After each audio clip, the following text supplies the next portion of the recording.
Malinaw na may higit sa 100 kapatid na babae ang lalaki, ngunit ni isa sa kanila ay ayaw siyang lapitan. Sila pa nga ay nagsasawa na sa kanya, ayaw siyang papasukin sa kanilang mga tahanan dahil sa ang angka ng Crimson Roach ay puro pula, samantalang siya lang ang itim na kakaiba. Sa mata ng kanyang mga kamag-anak siya ay walang duda isang pangit na kakaiba.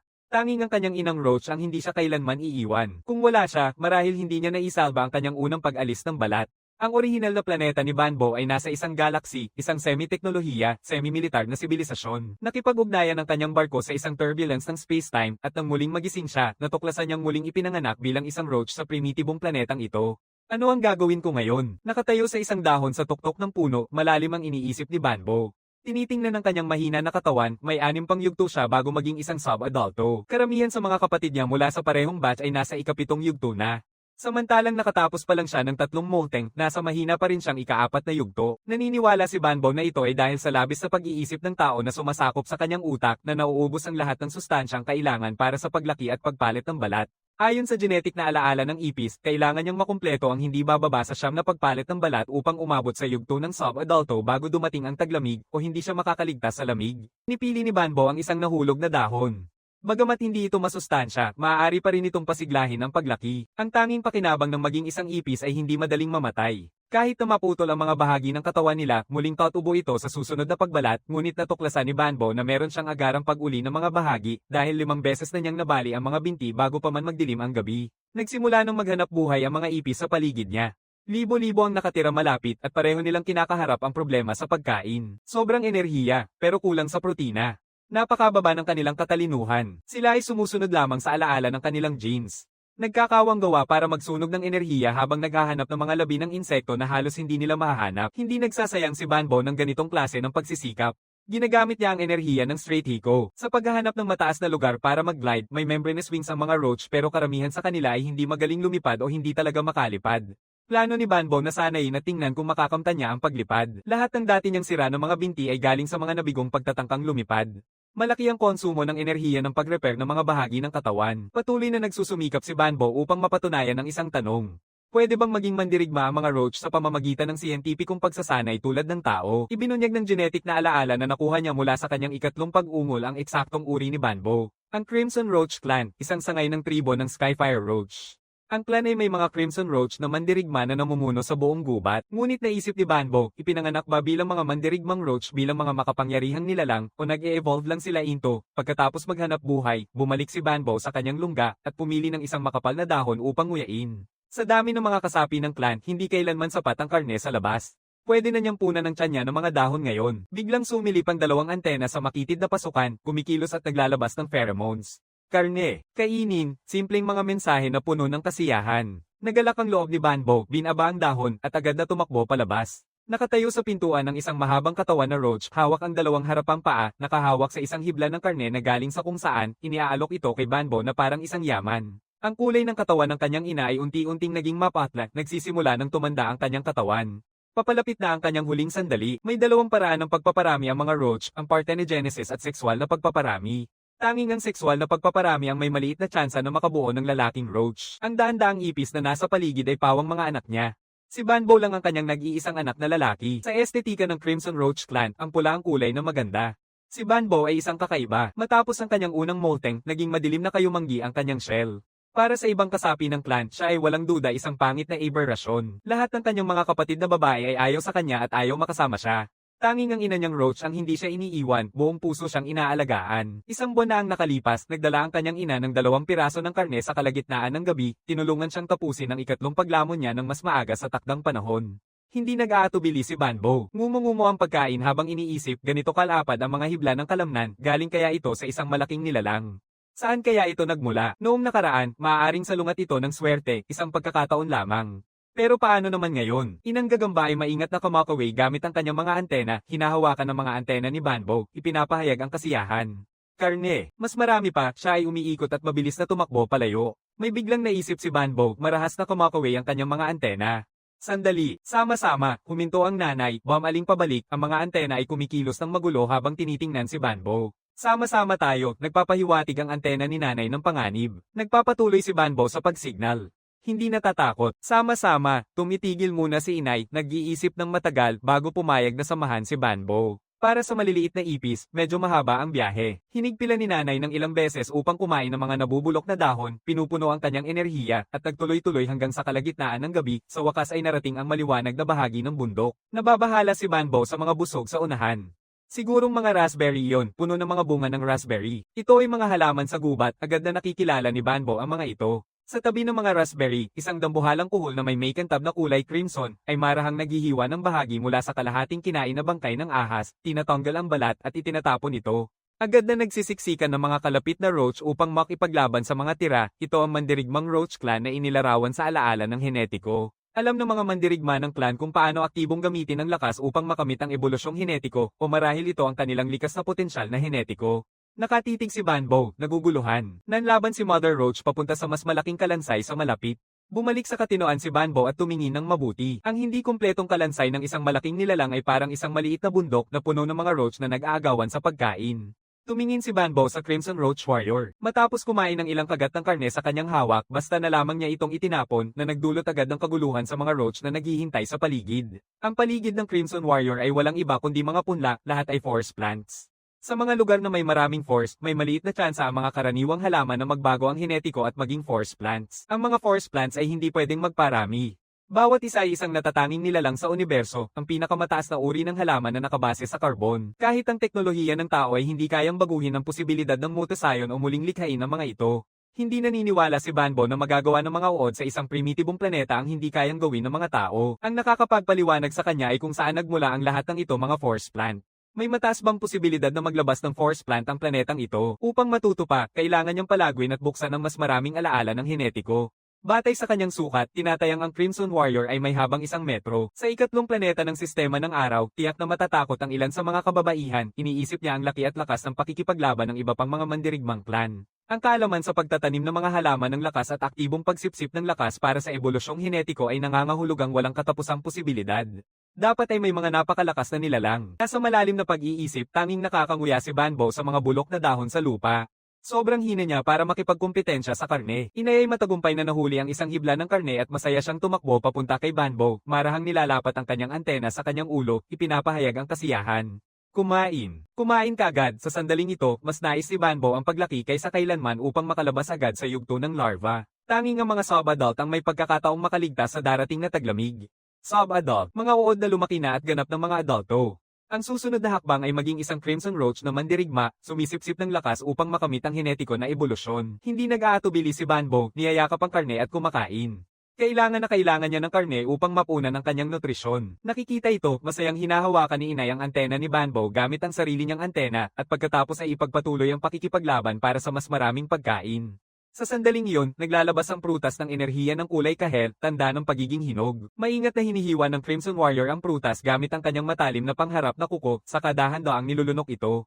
Agad na nanginginig ang buong katawan niya, ang mga membranous na pakpak ay kumakaway ng masaya habang ang antena ay kumikilos ng masigla sa kasiyahan. Batay sa kanyang reaksyon, malinaw na ito ang kanyang kauna-unahang pagtikim ng prutas ng puwersa. Noong tao pa si Banbo, isang beses lang siyang kumain ng prutas ng puwersa. Alam niya ang mga benepisyo nito, at mas importante, ang mga panganib. Napakabisang gawing pagbabago sa mga gene ang mga prutas ng puwersa. Malaking bilang ng mga selula ng katawan ang namamatay sa panahon ng henetiko na ebolusyon, kumukonsumo ng enerhiya at naglalabas ng mga patay na selula, habang nangangailangan din ng mga sustansya para sa paghahati at pagdami ng selula upang ayusin ang pinsala sa katawan. Mukhang alam din ng Crimson Warrior ang mga panganib. Hinahati niya ang bawat susunod na prutas sa dalawa, kinakain ito sa 2 higop. Hinahabol ni Inay ang isa pang hibla ng karne at mabilis na bumalik, pinipilit siyang kumain agad. Sa ganitong primitibong lipunan, ang lakas lang ang tanging daan sa kaligtasan. Sa dami ng mga ipis sa paligid ng bangkay, napakahirap kunin ang karne. Pagdating ng bukang liwayway, 5 beses lang nakabalik si Inay. Matapos kumain ng 5 hibla ng karne na may iba't ibang sukat, sa wakas naramdaman ni Banbo ang antok, senyales ng nalalapit na pagpalit ng balat. Sa sandaling ito, kinain na ng Crimson Warrior ang lahat maliban sa isang prutas mula sa hinog na raspberry. Ngunit matapos lamang ang isang saglit na pag-aalinlangan, itinulak niya ang prutas palayo. Maraming mga adult na langaw na nag-aabang sa malapit agad na kumilos, naglalaban-laban ng desperado para makuha ito, may ilan pang kumakagat sa isa't isa dahil dito. Alam ni Banbo na hindi ganoon ka-simple yon. Maaaring nagsasagawa ng eksperimento ang Crimson Warrior.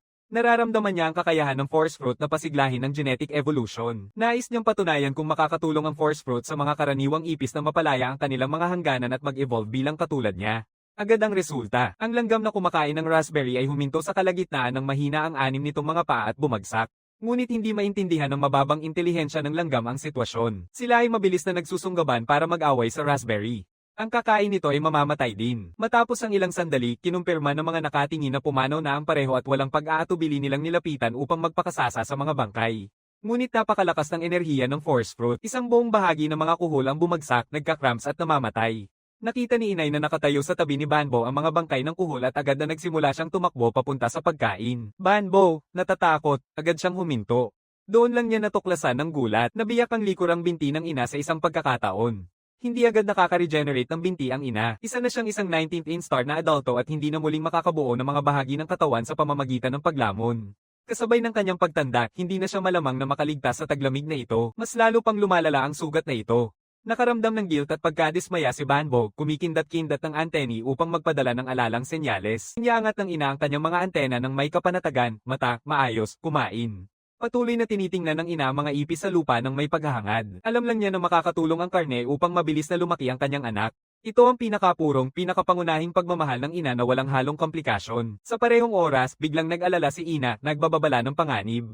Nararamdaman ni Banbo ang gulo sa kanyang likuran. Ang Crimson Warrior sa tabi ng mga raspberry ay lumilipad pagkatapos ay pinapalayas ang mga kalapit na ipis. Nervous na hinihila ni inay pabalik si Banbo na nakabibingi. Ang pulang mandirigma agad na naghukay ng malaking hukay, inililibing ang lahat ng mga pako, at tinatakpan ito ng malaking bato. Nabigo ang eksperimento. Wala siyang balak na mag-imbestiga pa at hindi nagpapakita ng kahit anong dalamhati sa pagkamatay ng napakaraming kasapi ng angkan. Habang unti-unting sumisikat ang araw, pinaalalahanan ni nanay si Banbo na dapat siyang magtago sa lungga sa araw upang iwasan siyang hulihin ng mga ibon. Nababahala pa rin si Banbo sa sugat ni nanay. Kahit ang mababang insekto ay may tunay na damdamin, gaano pa kaya ang kaluluwa ng tao? Nagpasya si Banbo na subukan ng huling beses. Patuloy niyang hinihikayat ang ina, hinihila siya papunta sa bato na nakatakip sa mga bangkay ng eksperimento na langaw at nagsisimula siyang maghukay ng masigasig. Inisip ni inay na maghuhukay si Banbo ng mga langaw at masayang kumakanta, nakikisali sa paghuhukay. Hindi naguhukay si Banbo para sa mga langaw. Gusto lang niyang maghukay ng lungga bilang bagong pugad.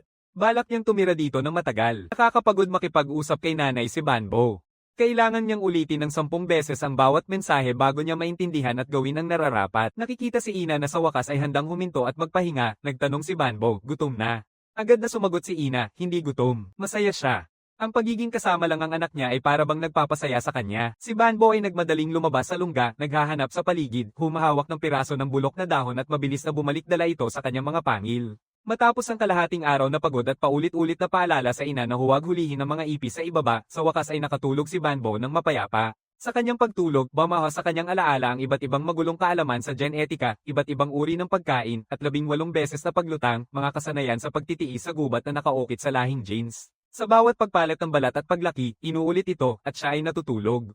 Ang pagpalit ng balat ay tumatagal ng isang buong araw. Pag-aising niya, natagpuan niya ang lungga na pinalibutan ng makapal na patong ng mga nabubulok na dahon, malamang na dinala ni ina habang siya ay natutulog.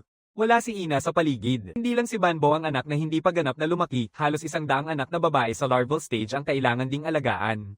Nagsay si Banbo nang walang magawa. Ang wika ng pheromone na magagamit para sa komunikasyon ng ipis ay napakakaunti kaya hindi niya maipaliwanag ang mga epekto ng force fruits. Kahit pa magawa niya, hindi maiintindihan ni nanay. Binubusog ni Banbo ang isang maliit na piraso ng dahon, saka nagsimula siyang kumain ng kanyang pinong shell. Sa pagmamasid kay Crimson Warrior habang kumakain ng mga raspberry, naisip ni Banbo na ang mga force fruit na ito ay maaaring magpalakas ng buhay ng mga selula na para bang pagpapahaba ng buhay sa antas ng henetiko. Karaniwang mga kuhol ay hindi maaaring direktang kumain ng force fruits. Kahit na ang pinakamaliit na bahagi ay pwedeng pumatay sa kanila dahil hindi nila kayang tiisin ang pagbabago sa kanilang mga selula na dulot ng force. Gayunpaman, pagkatapos mamatay ang force fruits ng walang espesyal na paraan ng pag-iingat, unti-unting nawawala ang force na taglay nila. Dapat na na-dilute na ng mga patay na langgam ang prutas. Pinili ni Banbo na manirahan dito dahil ang unti-unting nawawalang puwersa ay lumilikha ng mahina na radiation field na may maingat na kakayahan sa pagbabago ng henetiko. Ang antas ng pagbabago na ito ay pasok sa toleransya ng karaniwang mga ipis at maaaring bahagyang maibalik ang pagtanda ng nanay na makatutulong sa kanyang makaligtas ngayong taglamig. Sa kasamaang palad, hindi maintindihan ni nanay ang hangarin ni Banbo at dala ng instinct, bumalik siya sa bundok kung saan nagtitipon ang kanyang mga anak na babae. Ang epekto ay tatagal ng 1 araw. Dapat ko ba siyang ibalik? Lumabas si Banbo mula sa lungga upang obserbahan ang sitwasyon sa labas. Ang pulang mandirigma ay nakahuli na naman ng isang ahas. Tila talaga niyang gustong-gusto ang pagkain ng mga ahas. Daang-daang libong mga adult na ipis ang bumubuo ng isang nakapalibot na bilog. Tuwing may ipinatatapon na balat ng ahas o mga piraso na may karne, agad silang nagsusulputan sa isang sabik na pagkain. Sang-ayon si Banbo na sinasadyang nagtatapon ng mas maraming karne ang mandirigma para pakainin ang mahina, umaasang may lalabas pang mga mandirigma tulad niya mula sa angkan. Dumating ang bukang liwayway ng mabilis habang naghahanda si Banbo na hanapin ang ina.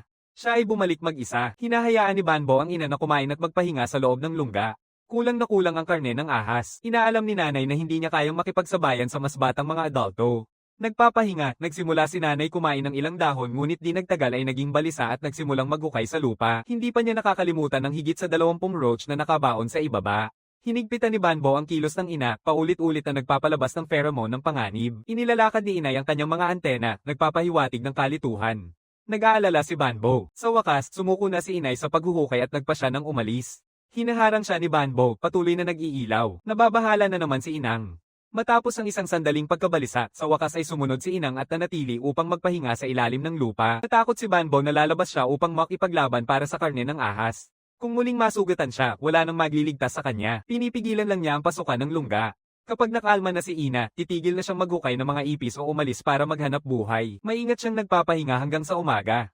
Gumaling na ang sugat. Sa kabutihang palad, walang palatandaan ng impeksyon. Sa mas malapitan, nananatiling mapurol at walang kinang ang kabibe ni nanay. Walang nakikitang pagbabago, bumaba ang morale ni Banbo. Limitado ang epekto ng raspberry sa pagpapalakas ng selula. Hindi nito kayang balikteran ng pagtanda. Lampas na ito sa tulong. Patuloy na nagmamasid si Banbo at nadiskubre. Umalis ang mandirigmang kulay cardinal sa dapit hapon, sumisid sa malawak na gubat sa ibaba ng mga bundok upang manghuli. Pagbabalik niya, unti-unting lumalabas ang mga karaniwang ipis sa bundok na ito, pawang mga matitibay na adulto. Ganap na iniwan ni Banbo ang ideya na makipagkumpetensya para sa karne ng ahas at bumalik sa lungga sa ilalim ng bato upang maghukay. Nakikita ito, masayang kumikindat ang ina at tinutulungan siyang ilabas ang lupa mula sa lungga. Sa wakas, nililinis nila ang mga pako na nakabaon sa lupa. Banbo bahagyang nararamdaman ang mahihinang bakas ng lakas na nananatili pa rin sa mga bangkay. Pero hindi siya sigurado kung kaya ito ng kanyang kasalukuyang katawan. Inilalabas ni Banbo ang isa para obserbahan. Nang makita na hindi nasira ang mga ipis, nagsimula na siyang kumain ito. Hinahayaan ni Banbo ang ina na kumain. Sinasalubong din ng ina ang kanyang mga antena, hinihikayat siya, ngunit hindi kayang kainin ni Banbo. Sa halip, dinadala niya ang isang bangkay palabas. Plano niyang dalhin ang sobrang pagkain sa ina na nakatira sa ibang bundok. Ayon sa genetic memory, paparating na ang mapanganib na taglamig. Mahihina na uod, mga uod, at matatandang tao ay mamamatay sa lamig. Ang mga batang uod na ipinanganak mula sa huling itlog ng ina ngayong taon ay nasa ikatlo o ikaapat na yugto pa lamang. Kailangan nila ng karne para lumaki. Wala nang lakas si Banbo na alalahanin ang kaligtasan ng kanyang walang bilang na mga kapatid. Sana ay mapahaba pa ang buhay ng ina na nag-alaga sa kanya. Matapos siyang pukpukin ng 6 o 7 ulit, sa wakas ay nagsimula ng kumain si ina hanggang sa maibalik ang kanyang lakas. Patuloy pa rin siyang nagdadala ng pagkain sa kanyang mga anak na babae. Pakiramdam ni Banbo ay walang magagawa at walang magawang paraan, lubos na nawala ng pag-asa at hindi na niya pinipigilan pa siya. Napanood niya ang ina na hinihila ang bangkay hanggang sa mawala ito sa paningin.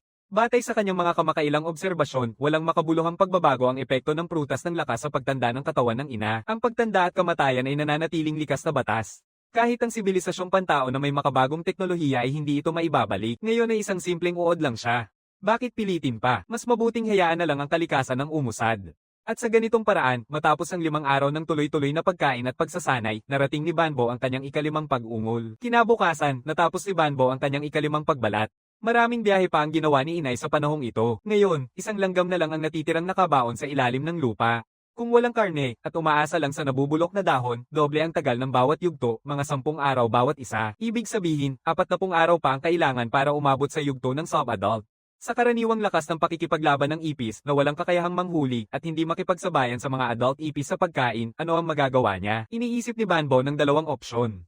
Ang una ay ang paggamit ng mga prutas na may lakas. Automatic na lalaban ng mga ipis para sa mga ito na dapat pumatay ng marami. Ang ikalawang opsyon ay maglipat-lipat, maglakad sa mga bundok para maghanap ng mga insekto na hindi kayang tiisin ang malamig na taglagas na gabi at mamatay sa lamig. Ang unang paraan ay ligtas at epektibo, ngunit masyadong marahas, lumalabag sa mga prinsipyo ng moralidad. Ang ikalawa ay may kasamang panganib. Maaaring siya ay habulin ng mga ahas o daga. Matapos ang maraming pag-iisip, sa huli ay pinili ni Banbo ang unang paraan. Sa huli, milyon-milyong ipis dito. Kaya gamit ang unang paraan, nag-iipon si Banbo ng maraming ipis. Inakala ng Crimson Warrior. Ang mga hinog na raspberry ay natural na nahulog, naakit ang mga walang alam na kasamahan sa pangkat na kumain. Inaalala niya ito. Nakatayo si Banbo sa isang tuyong sanga, tahimik na nilalasap ang mahina nitong enerhiya na nagmumula sa ibaba na nagbabago sa kanyang katawan. Ang tanging pagsisisi ay ang kalagayan ni inay ay walang anumang pagbuti. Darating ang umaga at ang mga dahon ay magsisimulang maging dilaw. Dati-rati na burol ay tahimik na, tanging dalawang langgam, isang malaking at isang maliit, ang nananatiling buhay. Ang Crimson Warrior ay hindi na masyadong nanghuhuli, mas matagal siyang nananatili sa bawat pagkakataon. Minsan siyang nawawala ng 2 o 3 araw, naghahanap ng malalaking hayop na may mainit na dugo tulad ng USA at baboy ramo. Dahil nagdadala lang siya ng mga bahagi, malamang nakasama niya ang iba pang mga mandirigma. Napapansin ng Crimson Warrior na ang mahina nitong kasamahan sa angkan ay kayang manatiling aktibo kahit taglamig, at labis siyang nagulat. Kaya bawat pagkakataon, aktibong hinihiwa niya ang malaking bahagi ng sariwang karne at iniiwan ito sa pasukan ng pugad ni Banbo. Bilang kapalit, namomolekta si Banbo ng mga dahon para paluwagin ang lupa at gawing pataba ang mga halaman sa kagubatan. Hindi maintindihan ng Crimson Warrior ang komplikadong iniisip ni Banbo, ni hindi niya maintindihan ang layunin ng kanyang kakaibang mga gawain, pero hindi niya ito pinipigilan. Ang taglamig sa gubat ay tahimik ngunit hindi mapayapa. Palagi ang may kamatayan na nangyayari. Nawala na ang nanay. Matagal nang naghahanap si Banbo, ngunit hindi niya siya mahanap. Sa taglamig, nagsasama-sama ang mga ipis para sa init pero hindi ito gaanong epektibo. Mas mababa sa 1% ang nakaliligtas. Ang mga nakaligtas ay kumakain ng mga patay, nakakakuha ng sustansya upang mabilis na lumaki o magparami ng sagana. Kaya muling sumibol ng husto ang angkan ng Crimson Roach, sinisip-sip ang puwersa, at natapos ang ika-19 na pagpapalit ng balat. Tanging mga Crimson Roach na nakapagtiis sa taglamig at tag-init ang nakakaramdam ng puwersa ng kalawakan at nagiging Crimson Warrior. Magpahinga sa araw upang makatipid ng enerhiya. Magpakaaktibo sa gabi upang sanayin ang katawan. Tanging mga only ang kumakain ng maraming karne upang mapanatili ang saganang enerhiya, maging isang Crimson Warrior. Tumunog ang kulog ng tagsibol, ginigising si Banbo mula sa kanyang pagkakahimbing. Malapit nang matapos ang ika-18 niyang pagtatanggal ng balat, ngunit naantala ito. Tumingin si Banbo sa pader na bato na puno ng marka, 30 dito, nangangahulog ang 150 araw. Kasama ang 64 na araw na ginugol niya sa kalapit na bundok bago lumipat. Naranasan niya ang kalahati ng mainit na tag-init, isang buong madilim na taglagas at isang mapanirang, nakamamatay na taglamig. Tinitingnan ni Banbo ang kanyang maputlang kulay abo na kaliskis na may damdaming nagsusumamong. Sa wakas, ika-19 na yugto. Bawat pagpaligo ay nagdudulot ng maliliit na pagbabago sa kanyang katawan. Pagkatapos ng higit sa 10 beses, malaki ang pinagkaiba ng itsura ni Banbo sa lalaki niyang Crimson Roach. Nagtataka siya kung paano ang kanyang kakayahang lumipad kumpara sa iba.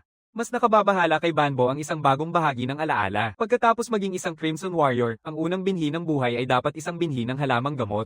Ngunit nag-aalala siya kung paano magpapatuloy sa paglaki pagkatapos maging isang Crimson Warrior kahit na hindi ito malinaw. Pagdating sa mga binhi ng buhay, pinaghihinalaan ni Banbo na konektado ito sa mga force plant. Ang hindi niya inaasahan ay napakarami ng mga force plant sa planetang ito na may pagpipilian talaga. Noong tao pa si Banbo, mayaman ang pamilya niyang host pero iilan lang ang kanilang pinananatiling isang planta ng force. Darating ang tagsibol pero wala pa rin si Crimson Warrior. Kung wala ang banta, ang mga matapang na ibon ay pumupunta sa bundok para mangalap ng pagkain. Umalis siya bago ako makatulog. Sa pagtukoy ng oras, lumagpas na ng 5 araw. Maaaring may nangyari sa kanya. Inakala ni Banbo na nanghuhuli ang Crimson Warrior, ngunit nag-aalala siya sa posibleng pagkamatay nito. Kung walang makapangyarihang tagapagtanggol, walang katiyakan sa kaligtasan. Paglabas sa lungga, delikado ang buhay niya anumang oras. 5 araw pa ng paghihintay. Walang balitang balik at wala ring ibang Crimson Warrior mula sa paligid na dumating. Mahigit 10 araw nang nawawala ang Crimson Warrior. Ganap na nagsawa si Banbo sa pag-asa at dahil sa presyon ng kaligtasan, iniisip ang sariling kakayahan. Habang nangangaso, aksidenteng nadiskubre ni Banbo ang isa pang mahina na insekto na maaari niyang pakainin. Larva ng Longhorn Beetle, mga mataba na walang kakayahang lumaban. Ang pumatay nito ay sapat na pagkain sa buong araw. Tumitigil na si Banbo sa pagbabalik sa bundok at nagsimula ng pamumuhay na palipat-lipat. Nagtatago siya sa mga lungga ng puno para magpahinga sa araw at maagang gabi, pagkatapos ay lalabas bago sumikat ang araw upang maghanap ng mga larvae sa mga puno. Nakita ni Banbo ang kanyang mga kasamahan na naglalakbay sa gabi na hinuhuli ng maraming beses at nakita pa niya ang maaaring isang lynx o posibleng isang cheetah. Malalaking mandaragit na pusa, ang mga karaniwang ipis ay nasa pinakailalim ng pagkain sa kagubatang ito. Kung walang proteksyon, wala silang ibang magagawa kundi maging biktima. Kalampag, kalampag, kalampag. Natigil ang tulog ni Banbo. Nilalakad niya ang kanyang mga antena, tinutukoy sa amoy na may isang ibon na kumakagat sa kanyang pintuan. Maingat na sumilip si Banbo. Biglang tumama ang matigas at matalim na tuka na parang kidlat. Mabilis ding kumilos si Banbo, tinatamaan ng tukay gamit ang kanyang mga pang-ibabang kuko, matalim ang mga dulo. Natatakot, agad na umatras si Banbo papunta sa loob ng puno.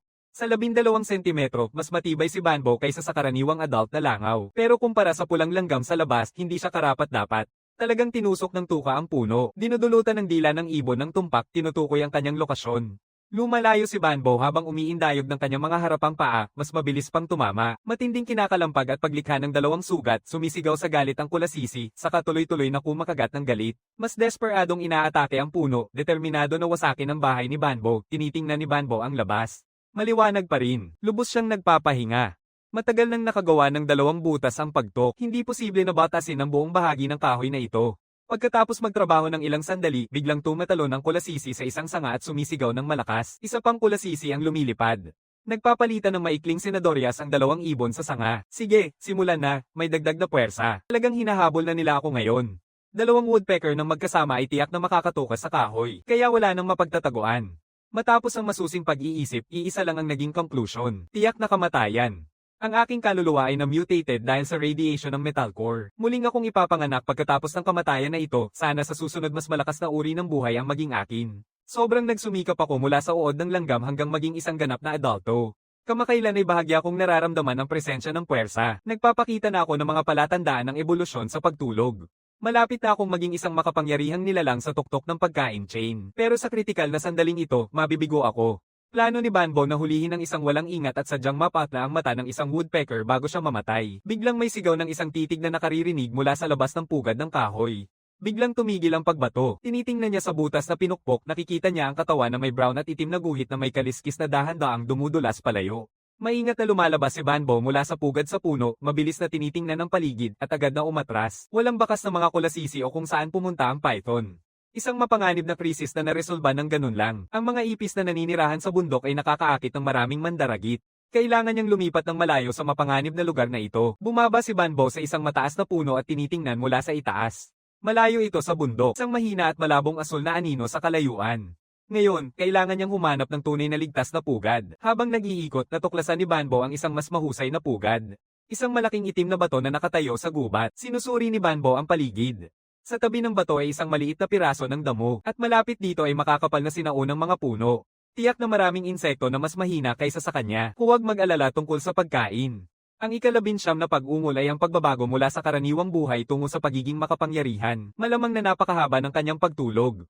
Kailangan tiyakin ni Banbo ang ganap na kaligtasan habang siya ay natutulog. Halos kalahati ng isang buwan ang inabot ng malakihang proyekto ng paglilinis. Sa wakas, natapos na ang ligtas na kanlungan. Hindi na kayang tiisin ni Banbo. Humihiga siya sa pinakalalim na silid at nahuhulog sa malalim na tulog, dingding ng lupa. Para bang nanginginig mismo ang lupa. Ako si Banbo. Tao. Roach. Tribo ng Skyfire Roach. Kawal ng angkan ng Crimson Roach. Halos sa instinct, nagsimula siyang nguyain ang mga dahon sa silid. Matapos ubusin ang lahat ng nakatabing dahon, sa wakas ay nakaramdam siya ng ginhawa. Napuno muli ang kanyang enerhiya. Bahagyang bumalik ang aking malay. Ginaisang ako ng kulog. Kung hindi, matagal na sana akong natulog hanggang kamatayan. Inaayos ko ang aking pakiramdam. Ang pag-aayos ng sitwasyon ay nangangailangan ng malaking pag-iisip kaya't nagdudulot ito ng matinding sakit ng ulo. Lumipas na ang panahon.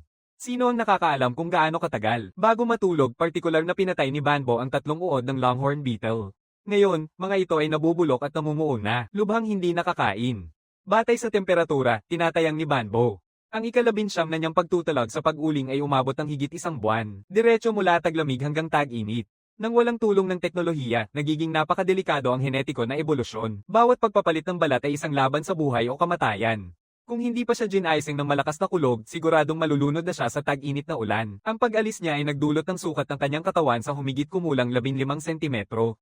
Nakuha rin niya ang maraming bagong alaala ng genetika mula sa angkan ng Crimson Roach. Maingat na nag-iisip si Banbo. Nahahati sila sa 2 kategorya, pagpapalago at overlevel. Sa kabila ng dating kaalaman at pananaw ni Banbo bilang tao, hindi pa rin niya matukoy kung ang paglaki ng Crimson Roach ay maituturing na pagpapalago. Ito ay isang paraan ng ebolusyon na hindi pa niya naririnig. Kapag ang karaniwang mga ipis ay nagiging mga makapangyarihang nilalang, isang bagong organ ang tumutubo sa loob nila na tinatawag na life seed pouch. Sa pamamagitan ng pag-aalaga ng isang karaniwang binhi ng halaman sa loob ng life seed pouch, ang karaniwang binhi ay nagiging isang force plant seed na tinatawag na life seed. Ang mga force plant na inalagaan ng Crimson Warriors Banbo So ay mga life seed. Hindi ito likas na tumutubo, kundi pinalaki gamit ang life seed pouch. Ang nagising na genetic memory na ito ay sumasagot sa maraming nakaraang palaisipan. Ang mga life seed ay sumisipsip ng puwersa, ginagamit ang bahagi nito para sa kanilang sariling paglago at ibinabalik ang natitirang pagkain sa kanilang tagapag-alaga. Kaya hindi kailangang mag-ensayo ng Crimson Warriors Banbo So.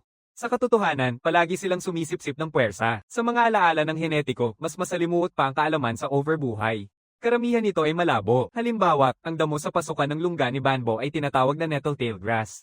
Sa huling bahagi ng taginit at simula ng taglagas, ito ay namumunga ng mga buto na tinatawag na nettle grass seeds. Sa tabi ni Banbo ay isang kolonya ng mga anay na tinatawag na big-headed harvester ants. Mahilig sila sa nettle grass seeds at kabilang sila sa mga insekto sa agrikultura. Sa Tagsibol, nagtatanim sila ng mga buto malapit sa kanilang pugad at alam pa nilang mag-alis ng damo at magpataba. Kapag hinog na ang nettle grass seeds, anihin, patuyuin, alagaan, at itago nila ito. Ayon sa genetic na alaala, ang mga langgam ay hindi masarap at hindi madaling pakialaman. Naapektuhan din ang pugad ng big-headed harvester ant sa bagyo. Inilalabas nila ang kanilang nakatengging nettle grass seeds para matuyo. Nagpasya si Banbo na maging magnanakaw. Inuubo niya ang isang binhi ng nettle grass na nagustuhan niya, lumipad, umiikot, at sa huli ay bumalik ng palihim sa kanyang lungga. Galit na kumakaway ang mga malalaking ulo na langgam gamit ang kanilang mga antena. Libo-libong kasama ang sumugod ng nakabuka ang mga panga, ngunit sa huli ay hindi nila matapang na lapitan ang tinitirhan ni Banbo. Mukhang matapang sila, pero sa totoo lang, medyo cute ang mga munting ito. Ngayon, malinaw na nararamdaman ni Banbo na mas malinaw ang kanyang isipan kaysa kailanman. Hindi na nagdudulot ng sobrang pagod ang masalimuot na pag-iisip, nagdagdag ng isang antas ang kakayahan sa pag-unawa sa paligid, nakikita ang mundo sa pamamagitan ng mga mata na maraming bahagi. Mas buhay ang mga kulay, mas malinaw ang mga larawan. Ngayon lang siya naging isang tunay na nilalang na may kapangyarihan. At kasabay nito ang pagtuklas sa kahinaan ng katawan ng roach. Nakakagulat na kas-index-sindak. Wala pong mga meridian tulad ng sa tao para sa pagdaloy ng lakas. Maraming uri ng buhay sa universo na sobrang lakas kahit walang pagsasanay. Nalinlang ako ng pag-iisip ng tao. Talaga bang mahina ang mga ipis sa planetang ito, maaga pa para husgahan? Sa teorya, ang kakayahang gamitin ng puwersa ng cosmos upang baguhin ang mga gene ay nangangahulugang walang katapusang potensyal na ebolusyon. Ang tinatawag na kahinaan ay simpleng hindi pagtuklas ng tamang landas ng ebolusyon, ngunit ang panimulang punto ni Roach ay talagang masyadong mababa. Absolute zero, pinakailalim ng pagkain chain. Ngayon, mas importante sa akin na lumakas ako. Hindi ako pwedeng laging nakaabang. Maingat na binabantayan ang bawat hakbang, natatakot na hulihin ng mas malalaking nilalang. Pilit na pinapalakas ni Banbo ang kanyang loob at nakaramdam ng kaunting ginhawa. Pagkatapos ng ebolusyon, mas higit na umunlad ang kanyang mga harapang paa. Bawat isa sa tatlong dulo ay nakakuha ng dagdag na segment, naging payat, flexible, at matalim tulad ng mga blades. Bahagyang nagbago ang istruktura ng membranous na pakpak kahawig ng mga Hymenoptera na bubuyog na may mas pinahusay na kakayahan sa paglipad. Nalaman ni Banbo na ang kanyang kagustuhan ang nakakaapekto sa direksyon ng ebolusyon. Bago ang ebolusyon, may konsepto na siya at natuklasan niyang ang mga pagbabago pagkatapos ng ebolusyon ay talagang pabor sa konseptong iyon. Ipinapakita ng genetic memory na may 6 na yugto ang paglaki ng lahat ng Roach Warrior sa planetang ito. Nasa unang antas si Banbo bilang Junior Warrior. Memorya genetic ang nagsasabi na ang mga junior na mandirigma ay dapat mabilis na lumaki sa ilalim ng proteksyon ng pinuno ng angkan at tanging kapag naging isang ganap na mandirigma na sila ay aalis upang pumili ng teritoryo at mamuhay ng mag-isa. Ang nakatatandang ni Banbo ay ang pulang mandirigmang iyon na sa kasamaang palad ay misteryosong pumanaw. Ang mga junior na mandirigma ay maaari lamang manghuli ng maliliit na insekto bilang pagkain na nasa pinakailalim pa rin ng pagkain chain. Kasalukuyang nasa rurok ng kanyang pag-unlad si Banbo na may napakalaking pangangailangan sa pagkain. Pagkatapos niyang ubusin ang bangkay na kanyang dinala, muling bumabalik ang gutom. Habang iniisip ni Banbo na lumabas para maghanap ng pagkain, isang malaking berdeng insekto ang nakadapo sa dahon ng damo, tahimik na nilalasap ang malambing na mga dahon.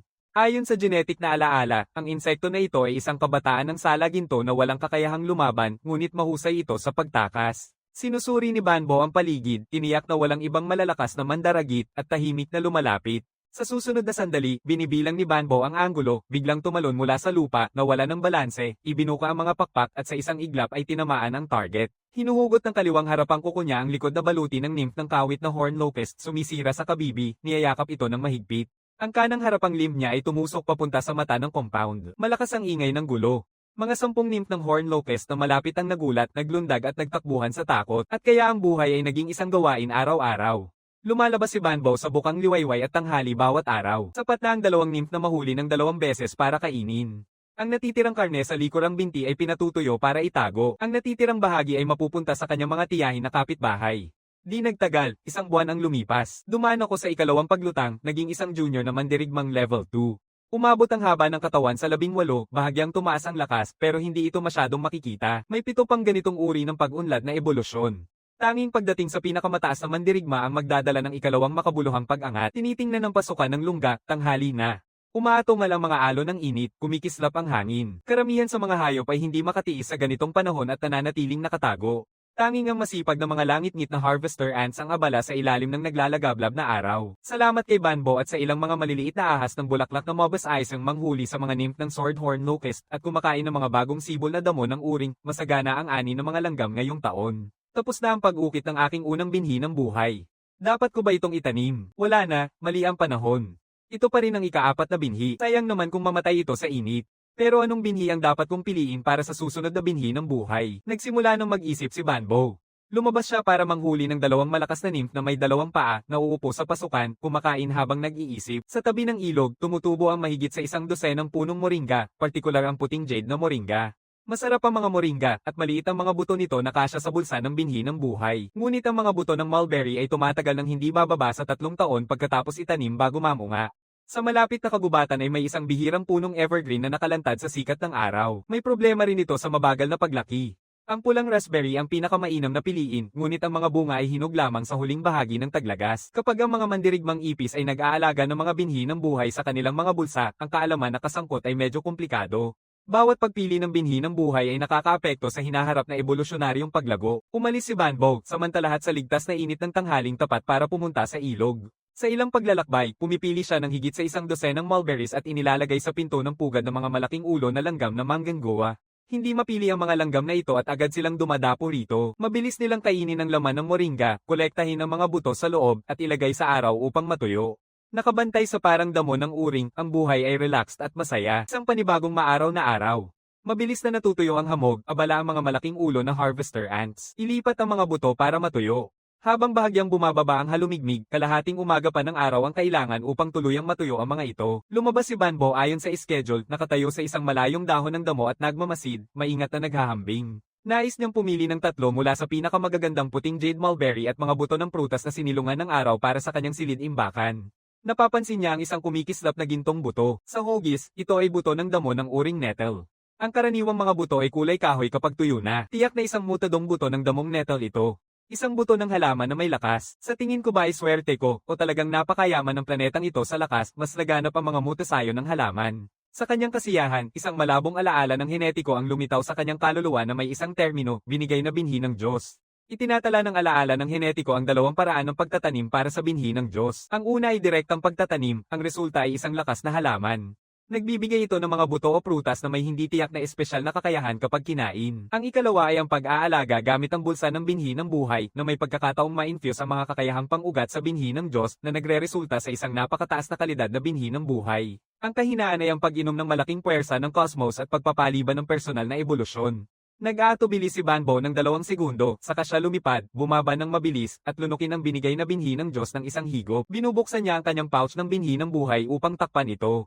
Agad na nagalit ang mga malalaking ulo ng mga langgam na nagbabantay sa binhi na handang makipaglaban hanggang kamatayan. Ayaw ng gulo, agad na pinili ni Banbo ang ilang buto ng puno at lumipad palayo. Kuripot na mga nilalang, yun ang mga prutas na pinili ko para sa iyo kahapon. Nakatayo si Banbo sa kanyang pinto, kamakaway ng kanyang mga antena, naglalabas ng mga mapanganib na pheromone.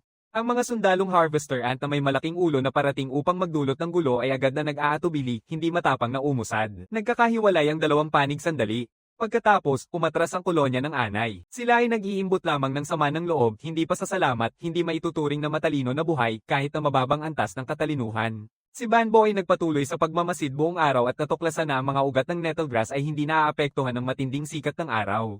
Sa kabaligtaran, matatag silang lumalaki sa ilalim ng maliwanag na sikat ng araw. Matapos ang maingat na pag-iisip, napagpasyahan niya na ang nettlegrass ay hindi natatakot sa init. Ang mga may edad ng ugat na nakabaon sa lupa ay maaaring magbigay ng sapat na tubig sa mga sanga para sa malusog na paglaki. Sa ganitong paraan, maaari niyang isaalang-alang ang pagtatanim ng kanyang unang binhi ng buhay. Pagkatapos ng 2 araw, isang masaganang bagong buto ang sumibol mula sa lupa. Isang napakababa ngunit kamangha-manghang pakiramdam ng koneksyon at pagkakatulad ng kapalaran ang nabubuo sa pagitan nila. Dala nitong isang bagyong ulan, nagdadala si Banbo ng mga bato at nagtatayo ng bakod sa paligid ng binhi upang bantayan ito laban sa mga herbivorous na insekto tulad ng mga nymph ng locust na may sungay. Sa masaganang ulan para sa irigasyon, matagumpay na nabuo ang 3 dahon ng buto. Ayon sa pattern ng tag-init na pag-ulan sa gubat, darating ang ilang araw na tagtuyot. Mabilis na matutuyo ang moisture sa ibabaw ng lupa dahil sa mainit na araw. Nagpaplano si Banbo ng maaga, humanap ng butas na tangkay ng halaman upang mangolekta ng hamog mula sa mga dahon tuwing bukang liwayway para sa pagtutubig. Habang lumalaki ang halaman, unti-unting nagiging malinaw ang kamanghamanghang pakiramdam ng koneksyon. Pagkatapos ng isang bagyo, maingat na inaalis ni Banbo ito at inililipat sa pasukan ng kanyang lungga, matagumpay ang pagtatanim. Ang halaman ay lalong sumibol ng masigla, mas mabilis kaysa sa karaniwang damong uring nettlegrass na may ganap na ugat. Ang mga dahon ay bahagyang naiiba sa karaniwang nettlegrass. Ang mga ugat ay kulay purple-itim, mas makapal at mas matibay. Tumatakbo ang panahon. Pagkatapos ng isang buwan, muli na namang nagpapakita si Banbo ng palatandaan ng paglutang, nalulumbay. Nakababahalang tagtuyot ba? Kung walang tubig, maaaring mamatay ang batang binhi ng damong kalabasa sa init. At ang mga nakakasulasok na nimfo ng swordhorn locust, kung hindi agad huhuliin, lulunukin nila ng buo ang binhi ng buhay. Naniniwala si Banbo na ang pag-survive sa tagtuyot at pagtiis sa mga gutom na nimfo ng swordhorn ay magpapabuti sa sitwasyon. Ang antok ay parang sumpa, patuloy na lumalala. Pinipilit ni Banbo na labanan ang siklo ng paglaki ng kanyang katawan sa pamamagitan ng matinding pagpupunyagi. 20 araw ng walang ulan, hindi lang ito tagtuyot kundi isang buong kalamidad ng tagtuyot. Maraming makakapal at mataas na punong kahoy sa gubat ang nagsisimulang maging dilaw ang mga dahon. Ang mga damo sa tabi ng ilog ay lahat ng namamatay. Lumulubog ang mga lawa. Nawala na ang maliit na ahas ng bulaklak na nakatira malapit, maaaring namatay sa init o maaaring lumipat sa ibang lugar upang makaligtas sa sakuna. Naiisip ni Banbo ang pagsisisi sa pagmamadali niyang pagtatanim ng binhi ng buhay na damo. Ngayon, dahil wala nang makuhang tubig para sa irigasyon, nagsisimula ring maging dilaw ang mga hinog na dahon nito. Kalahating namamatay na bagong dahon, humihinto sa paglaki. Wala nang ibang pagpipilian si Banbo. Kailangan niyang magpuyat at magbuhat ng maraming sanga upang makagawa ng isang simpleng silungan laban sa nakasisilaw na araw. Nakasalalay sa tadhana kung ito ay mabubuhay. Hindi na kayang magtiis ni Banbo. Siya ay sumisid ng malalim sa kanyang pugad at nahuhulog sa pagtulog. Sa pagtulog, ang malawak na impormasyong henetiko tungkol sa mga binhi na ibinigay ng Diyos ay nagigising. Pagpaparehistro sa kanyang alaala ng kaluluwa, ang mga binhi ng buhay na inalagaan mula sa mga binhi na ibinigay ng Diyos ay malaki ang pagkakaiba sa mga inalagaan mula sa karaniwang binhi. Ang kanilang paglaki ay nangangailangan ng pagsipsip ng malaking halaga ng lakas, kaya dapat silang itanim sa mga lugar na puno ng lakas. Ang pinakamainam na paraan ay ilibing ang 4 na bato sa ilalim ng lupa upang tulungan silang lumago ng masigla. Hindi dapat piliin ng mga junior na mandirigma ang mga binhi na ibinigay ng Diyos bilang mga binhi ng buhay dahil ang pagtulog sa panahon ng ebolusyon ay mahalaga para sa personal na paglago at pag-aalaga sa binhi ng buhay. Ang mga binhi na ibinigay ng Diyos ay kumokonsumo ng malaking puwersa, kaya nagdudulot ito ng mga pagkaantala. Mahalaga ang ganitong kaalaman. Bakit hindi ito ginising ng mas maaga, nagising na antukin, malabo ang konsensya, mahina ang katawan? Mas mahina kaysa sa unang pagbabago ng ebolusyon, muling napalibutan siya sa gilid ng kamatayan. Sa kabutihang palad, muli siyang nakaligtas. Matagal nang hinintay na humid na hangin. Una niyang napagtanto na tapos na ang tagtuyot habang natutulog siya. Kumakain ng ilang dahon sa paligid ng pugad, sandaling nagpapahinga upang bahagyang makabawi ng lakas, siya ay umaakyat papunta sa tuyong silid ng imbakan. Matapos ang 2 kabiguan, nagtagumpay sa 3 subok. Ang silid na imbakan na inukit sa loob ng itim na bato ay hindi naapektuhan ng kahalumigmigan. Ang tuyo na karne ay maayos na ni-preserba. Ngayon na isang level 3 junior warrior, muling nagpakita ang kanyang katawan ng mga bahagyang pagbabago. Unti-unting nilalapit sa perpektong anyo ng laban na kanyang naisip, bumulwak siya ng isang buto na kulay purple ginto na may bahagyang violet na kinang sa dilim. Ito ang bagong inalagaan na binhi na iginawad ng Diyos, ang kanyang pangalawang binhi ng buhay. Ang pagtulog na ito ay tumagal ng halos 1 buwan, mula kalagitnaan ng tag-init hanggang sa maagang taglagas. Sa pasukan ng lungga, isang 3 metrong mataas na halamang damo ang dahan-daang sumasayaw sa hangin at ulan, lalo na ang maputlang lila nitong bulaklak sa itaas na naglalabas ng mahina na lilang liwanag sa madilim. Ang buhay na binhi ng damong uring, hindi lang nakaligtas sa tagtuyot, kundi lumaki hanggang sa hindi maipaliwanag na taas at nakabunga na. Habang nakatitig ng nakabibingi, isang banayad na puwersa ang bumaha sa katawan ni Banbo. Ang buhay na buto ng damong nettle ay nakapag-ipon ng sobrang lakas at kailangang ilabas ito, halos nipapasa kay Banbo. Limitado ang kasalukuyang kakayahan ni Banbo na sumipsip. Ang kanyang kaluban ay naglalabas ng maputlang kulay rosas na liwanag habang pumapasok ang puwersang ito. Tanging isang maliit na bahagi ang nasisipsip ng mga selula, karamihan ay naglalaho pabalik sa kalikasan. Ngayon, sapat na ang aking sariling kakayahan sa pag-absorb ng puwersa para sa personal na paglago. Aasahan, ang pag-akyat sa antas 4 ay nangangailangan ng isang binhi ng buhay. Para sa tulong, sa bundok, nananatili ang mga 100 punong kahoy ng nasabing pulang mandirigma, kasama na ang isang raspberry bush na nagsimula ng magbunga. Ang raspberry ay dapat maging hinog sa loob ng 1 buwan, hindi pa huli upang anihin yon. Ngayon ay maaari na niyang alagaan ang 3 binhi ng buhay, puting jade mulberry at sunlit fruit. Maingat na pinag-iisipan ni Banbo at nagpa siya na unahin ng sunlit fruit. Hindi naman masyadong matagal ang araw-araw na panghuhuli. Kadalasan, nagpapahinga lang siya sa pintuan ng lungga, binabantayan ng damong uring, nilulunok ang binhi ng buhay, sinisipsip ang puwersang cosmic, nararamdaman ang kanyang sariling paglago. Hindi pa sanay si Banbo sa ganitong pasibong mekanismo ng paglago na lampas sa kanyang kontrol. Sinusuri niya ang buong katawan niya, at totoo, walang meridian ang anyo ng ipis. Matapos ang maraming pag-iisip, sa wakas ay nagkaroon si Banbo ng isang liwanag isang araw. Nakatuon siya sa kakulangan ng meridians, hindi pinapansin ang mahalagang layunin ng mga meridian. Ang mga meridian ng tao ay nag-iimbak at nagdadala, habang ang dugo ng ipis ay maaaring ganap na maglaman at maglabas ng kosmikong puwersa, na halos katulad ng kakayahan ng mga meridian sa pag-iimbak at pagdadala. Ang kaibahan ay ang dugo ng ipis ay kusang umiikot sa buong katawan ng walang kontrol, at ang nakaimbak na puwersa ay kusang lumalabas ng natural ng walang kontrol. Nagbago ang pag-iisip ni Banbo. Isang pinto ang bumubukas sa harap niya, ang pagkontrol sa daloy ng dugo ay katulad ng paglinang ng meridian. Hindi talaga makokontrol ng tao ang daloy ng dugo nila, pero maaaring ng mga roach. Ang tao ay may iisang puso, samantalang ang mga ipis ay may tatlong malaking puso sa dibdib at tiyan, at sa buong mga daluyan ng dugo, lalo na sa mga junction ng ganglia, maraming maliliit na puso ang nakakalat. Malaki at maliit na puso ay nagtutulungan, nagbobomba ng daloy ng dugo. Simple lang ang ideya ni Banbo. Maraming ugat ng dugo ng iba't ibang sukat ang nasa loob ng katawan. Kahit na tila magulo, sinusunod nila ang malinaw na mga pattern. Kung magagawa niyang kontrolin ang pagtibok at paghinto ng lahat ng puso, maaari niyang gabayan ang daloy ng dugo sa buong katawan, na katumbas ng paggabay sa sirkulasyon ng enerhiya at paglinang. Napakahirap gawin kung ang bilis ng puso ay naaapektuhan ng kalagayan ng katawan at hormonal na stimulation, hindi ito kontrolado ng kalooban. Matapos mahanap ang direksyon, ang susunod ay isang malaking proyekto ng pagtuklas, pinipilit ang kanyang isipan na gawin ang iba't ibang galaw habang nararamdaman ang pagbabago ng ritmo ng kanyang puso. Binubuo ni Banbo ang mga kalamnan at ugat sa dugo sa pamamagitan ng iba't ibang masiglang galaw, kasabay ng paggamit ng lakas ng isip upang maramdaman ang mga pagbabago, unti-unting natutuklasan na ang kanyang maliit na katawan ay naglalaman pala nito. Maraming nakatagong ugat at puso ang umiiral. Ang mga nakatagong daluyan na ito ay may mahusay na elastisidad, karaniwang nagkukumpol sa maliliit na hibla na hindi nakakahadlang sa paggalaw ng mga hibla ng kalamnan. Ang komplikasyon ng mga kalamnan, daluyan ng dugo, at estruktura ng buto ay lampas sa imahinasyon, higit pa sa tao. Sa una, akala ni Banbo na madali niyang makakagawa ng mga kaukulang paraan ng pag-akyat, ngunit nadiskubre niyang mas masalimuot ito kaysa sa inaasahan. Ang paggawa ng mga teknik ay isang masalimuot na proseso ng pagtuklas at paghihinuha. Sa madaling salita, ang akala niya ay base 3 na kalkulasyon ay naging base 6 nang madiskubre niya ang mga nakatagong sisidlan at puso. Sa lipunan ng tao, maaaring makatipid ng malaking oras ang mga programa sa computer. Ang problema, nasa isang primitibong planeta siya na walang teknolohiya, mag-isa, kahit papel o panulat. Sinimulan ni Banbo ang paghuhukay sa isang espesyal na silid pananaliksik sa loob ng malaking bato, pinapakinis ang ibabaw nito at nagtatala ng impormasyon sa pinakapayak na paraan, sa pamamagitan ng ukit sa bato. 9 na diagram ng langaw, harap, likod, at gilid na cross-section, maingat na inilalarawan ng kanyang sariling kaliskis, mga nodules, kalamnan, at pinakamahalaga, ang distribusyon ng mga ugat at puso. Gayunpaman, ang ibabaw ay puno ng teksto, ang mga hindi gaanong mahalagang bahagi ay minarkahan ng mga linya na nagdadala sa mga marginal na tala. Tinatawag na structural atlas, ang gawaing ito ay nagtagal kay Banbo ng higit sa kalahating buwan. Ang matinding pisikal na gawain at sobrang pag-iisip ay nagdudulot ng malaking konsumo, kaya't nangangailangan ng mas maraming pagkain. Sa kasamaang palad, may isang ember serpent na biglang lumitaw mula sa kung saan at nagtayo ng tirahan sa tabi ng ilog. Ipinapakita ng genetic memory na ang mga adult ember serpent ay mga dambuhalang hayop na nangingibabaw sa gubat, mga pinuno sa pagkain, na nangangailangan ng mga senior na mandirigma ng angkan upang hulihin sila.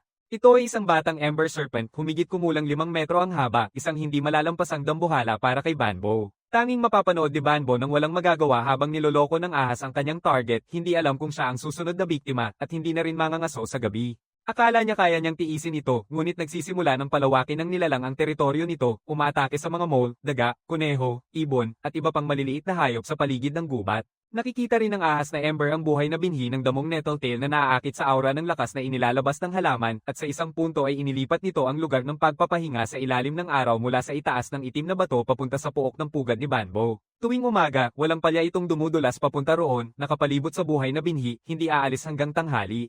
Napipinto na ang pasensya ni Banbo. Hindi lang araw-araw nakaharang ang kanyang pasukan, kundi ninanais din ng ahas ang buhay na binhi na kanyang pinaghirapan alagaan. Hindi makaisip si Banbo ng paraan para pumatay nito. Sa kanyang nagising na genetic na alaala, maraming mapanganib na hayop ang nakatala, ngunit sa kasamaang palad, walang malapit na Banbo. Nakakita siya ng isang maliit na patag na insekto na tinatawag na amoy bulate. Tamang-tama ang pangalan nito dahil sa makukulay nitong balat. Sa gubat, karaniwang nangangahulugang nakamamatay na lason ang matingkad na kulay, isang babala sa mga mandaragit. Hindi tinatanggihan ng mga organo ng pandaman ng insekto ang gas na ito, walang nararamdaman, ngunit sa mga organo ng pangamoy ng mga ahas, daga, at ibon, ito ay isang hindi matiis na mabaho at nakamamatay na amoy. Binabaliwala nila ang mga stink beetle, desperadong iwasan sila. Nagpasya si Banbo na subukan gamitin ang amoy ng stink beetle para paalisin ang ember serpent. Kinabukasan, nahuli niya ang isang stink beetle at piniga ang kanyang lason sa isang bilog sa paligid ng binhi ng buhay. Ang kumikislap na dila ng ahas ay matalim na nakadama ng kakaibang amoy. Nagdadalawang isip siya, umiikot ng matagal, ngunit sa huli ay hindi nilalapit ang binhi ng buhay. Maingat na nanonood si Banbo, tiniyak na epektibo ang paraan, lihim na natuwa, at nagpa siya na palawakin ang sakop. Sa isang hapon, halos 100 kabute ng amoy ang pinatay ni Banbo nang sabay-sabay, pinapalibutan ng paligid ng itim na bato at taniman ng uring may amoy na may mga batong binasa sa amoy ng kabute. Ang nakamamatay na amoy ay malayang kumakalat sa hangin. Kinabukasan sa madaling araw, makikita ang anyo ng Ember Serpent sa malayo, dumudulas-dulas habang naghahanap ng butas, ngunit ang amoy ay labis na nakakaapekto sa kanya, kaya't sa huli ay pumupunta ito sa malayo sa ilalim ng isang gintong punong ulan, nakabakaka ang ulo, nakasara ang bibig, mukhang lubhang nanghihina. Ang nakatutukong dila ng python ay ang pinakamahalagang organo sa pandama, napakasensitibo sa amoy. Hindi matitiis ng Ember Serpent ang amoy na ito, ngunit likas na hindi kayang iwanan ng mga butil ng damo. Sa unang ilang araw, hindi nais na nag-iikot sa paligid, naghahanap ng butas, sinusubukang lumapit. Matapos ang ilang araw na walang nangyari, sa wakas ay sumuko na ito. Matapos mapalayas ang python, sinimulan ni Banbo ang pagtatanim, sinusubukang maramdaman ang puwersa. Habang nag-iingat ng mga tala sa ikalawang silid, mabilis niya itong napupuno, isang buong 53 diagram, bawat isa ay may kasamang maikling teksto na tinatawag na Foundational Movement Atlas. Araw-araw siyang abala ng labis, ngunit nag-iisa sa kanyang tirahan, hindi nararamdaman ng insekto na nag-iisa siya. Lumilipas ang panahon ng hindi napapansin sa abala, at muling lumilitaw ang estado ng ebolusyon, mas mabilis pa nga ngayon. Pagkatapos lamang ng 2 araw ng antok, hindi na niya kaya at napupunta sa malalim na pagtulog. Malalakas na mga ibon at hayop na sumisira sa prutas ng lakas ay may mataas na posibilidad na umunlad bilang mga mandirigma, kadalasang may kakayahang labanan na lampas pa sa mga insekto. Kung matuklasan ng mga hayop na mandirigma sa teritoryo, kailangang agad silang puksain o magdudulot sila ng seryosong sakuna. Sa panahon ng pagtanda ng prutas ng binhi ng buhay, maaaring dumaan ang mga ibon at hayop upang mangupit. Huwag magpakita ng awa o kanilang sasamsamin ang iyong mga prutas at magiging banta sa dominasyon ng angkan. Ang kaalaman na nakasulat sa mga gene ay naiuudyok sa panahon ng evolusyonaryong pagbabago. Magulo, magkakahiwa-hiwalay, malabo. Ang pagbabagong ito ay nagbigay sa kanya ng mas magandang kalagayan kaysa dati, walang halatang kahinaan. Matapos kumain at magpuno, mabilis siyang naging masigla at nagsimulang maglakad-lakad upang magmasid. Gabi na, ayaw sumuko ng Ember Serpent sa mga plano nito, muling nagkukulong sa pasukan, nakaharang sa labasan, maingat na nagmamasid. Ang mga butil ng damo sa binhi ng buhay ay nananatiling maputlang purple, hindi pa hinog. Sa tanghali, umatras ang Ember Serpent. Malaki ang operasyon ni Banbo sa panghuhuli ng mga stink beetle gamit ang kanilang mga glandula para muling buuin at palakasin ang depensibong harang. Nagbabago ang mga buto ng damo ng binhi ng buhay mula maputlang purple sa purple-black na ningning sa gabi. Isang palatandaan na malapit nang mamatay ang mga buto. Malinaw na nasusukat ng Ember Serpent ang nalalapit nitong kalagayan, paulit-ulit na nag-iikot sa paligid, handang sumugod. Kapag hinog na ang mga butil ng damong uring, mabibigo ang harang ng amoy ng stink beetle, at tiyak na tatakbo ito ng padalos-dalos upang agawin ang mga ito. Nalulumbay si Banbo dahil dito. Kung alam niyang haharapin niya ang ganitong pagsubok, sana'y hindi siya nagmadaling magtanim ng binhi ng buhay ng uring. Matapos ang maraming pag-iisip, nakabuo siya ng 3 solusyon. Una, anihin ang mga buto bago ito ganap na hinog. Pangalawa, hintayin ang pag-aani ng mga buto ng uring at panoorin ng Ember Serpent na kainin ng mga ito. Ang batang Ember na ahas na kumakain ng force fruit ay malamang na mamatay biglaan o mas kaunting posibilidad ay mahulog sa malalim na pagtulog at magbago into isang force being. Pangatlo, matapang na nilalabanan ni Banbo ang Ember Serpent lalo na't kamakailan lang ay may makitang resulta ang kanyang pagsasanay na nagbibigay sa kanya ng konting pag-asa na manalo bagamat una ng tinatanggihan ni Banbo ito. Nagpapahirap siya sa pagitan ng unang at ikalawang paraan sa loob ng ilang araw. Sa huli, pinili niya ang ikalawa, hindi limitado ang mga binhi ng buhay sa isa lamang. Huwag magmadali. Nasira ang ani ngayong taon. Darating ang susunod na taon ng mas maraming binhi ng buhay na itatanim. Patuloy na lumalakas ang Ember Serpent. Kailangang alisin ito ng maaga para sa kapayapaan sa hinaharap.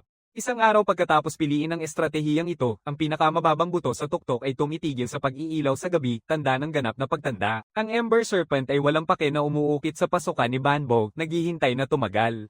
Hindi agad kumakain ng mga hinog na buto, isang araw makalipas, 3 pa ang hinog, ngunit hindi pa rin kakagat ang ahas. Malinaw na naghihintay ito, naghihintay na lumaki ang lahat ng buto bago nila lunukin ng buo. Gaya ng inilalarawan ng genetic memory, ang mga Ember Serpent ay mga hayop na walang tigil sa kasakiman. Mas lalo itong kumakain, mas lalong nasa saira ang pagkamatay nito. Malupit na nananagoy si Banbo. Bigla sa gabi, isang kulay abo itim na anyo ang biglang sumabog, inatake ang Ember Serpent ng walang paunang babala. Ang biglaang laban ay nakapagpabigla kahit kay Banbo na lihim na nanunood, isang tagabantay ng anino. Mula sa alaala ng henetiko, kinikilala ni Banbo ang biglaang umaatake. Ang laban ay tuluyang nauuwi sa isang panig. Ang maliit na Shadow Hunter ay yumuko ang likod, nakataas ang buntot, nagpapakita ng matinding hangarin, mabilis na kumikilos, habang ang mga kuko nito ay tuloy-tuloy na nag-iiwan ng mamamatay silang mga gasgas sa Ember Serpent. Ang Ember Serpent ay umiikot sa isang bilog, nakaluhod ang ulo, tinatanggap ang mga tama na parang sandbag. Hindi naman ibig sabihin nyo na ayaw nitong bumawi. Ang kalaban ay sobrang bilis, hindi mahuhuli. Natapos ng Shadow Hunter ang buong combo nito, tila pagod na, umatras sa ligtas na posisyon, mapagbantay na pinapanood ang matinding gasgas na Ember Serpent. Patuloy na nakatukod ang ulo ng Ember Serpent, walang galaw, walang palatandaan ng buhay. Hindi magpapahinga kahit kaunti ang Shadow Hunter, magpapahinga sandali, saka magsisimulang paikot-ikot sa Ember Serpent, tila naghahanap ng mapanirang mahihinang bahagi. Ang Shadow Hunter ay isang bihasang mandaragit, alam ang mga kalokohan kaya biglang tumitigil at nagbabago ng taktika, unti-unting umiikot sa Ember Serpent. Matapos ang higit sa 10 paikot nang makita na hindi kailanman ipapakita ng kalaban ang ulo nito, bigla itong sumugod at kumagit sa nakalantad na buntot. Biglang sumugod ang nakapusod na Ember na ahas, buong katawan nitong tumuwad ng diretso tulad ng isang pinalayang pana, nakabuka ang panga papunta sa Shadow Hunter. Biglang sumabog ang nakatengang katawan ng Shadow Hunter, tumalo ng mataas, umiikot upang iwasan ang mapanganib na atake, kasabay nito ay hinahampas ang mga kuko, sinusubukang tamaan ang mahahalagang 7 pulgadang leeg ng ahas. Sa kasamaang palad, medyo nahuli ito, hindi nakatama. Ginamit ng Shadow Hunter na ito ang buong lakas na nag-iwan ng 3 malalalim na sugat na may dugo sa tiyan ng ahas. Tinitingnan ni Banbo ng may paghanga, ganito pala kaganda ang pangunahing laban ng mga likas na nilalang. Mabilis na niyayakap ng Ember Serpent ang katawan nito, naghahanda sa depensa. Patuloy na umiikot ang Shadow Hunter sa paligid ng Ember Serpent, hindi nagmamadaling umatake, pinapahina ang pasensya nito. Mananatiling nakatupi ng mahigpit ang Ember Serpent, tumatangging ilantad ang ulo nito. Napansin ni Banbo na ang dugo mula sa punit na kaliskis ng Ember Serpent ay mabilis na natutuyo, na nagpapahiwatig na ang makapangyarihang paggaling ay karaniwang kakayahan ng lahat ng malamig na dugo na nilalang. Wala nito ang ganito. Matapos umikot ng higit sa 10 beses, hindi nito mapigil ang muling magpasiklab. Gamit ang parehong taktika, biglang sumugod ito, kumagat sa nakalantad na buntot ng Ember Serpent. Sa pagkakataong ito, handa na ang Ember Serpent. Sa sandaling kinagat ang buntot nito, mariing itong humihila pabalik parang pangingisda, dinadala ang Shadow Hunter palapit sa sarili nito. Kasabay nito, itinaas nito ang ulo ng mataas, nakabuka ang panga, nakahanda, nakapako, ngunit hindi agad umatake. Ang Shadow Hunter, nawala ng balanse, ay biglang tumalon sa takot. Sa sandaling ito ay lumipad sa ere, nakatutok ang nakataas nitong ulo dito, at biglang sumabog na parang kidlat, niyayakap ang Shadow Hunter. Ang katawan nito, mabilis na pumipigil sa isang nakakakuryenteng pagkakagapos, nakatago sa pasukan ng kanyang pugad, nakikinig kay Banbo, bahagyang naririnig ang pag-crack ng mga buto na napuputol sa lakas ng puwersa. Tapos na ang laban. Ang Ember na ahas ay medyo nahihirapan sa paglunok sa Shadow Hunter. Dahil sa paglaki ng tiyan nito, ang isang katamtamang laki ng mamal ay hindi lamang nakakabawi sa mga sugat sa laban, kundi nagbibigay din ng sapat na nutrisyon para sa paglago.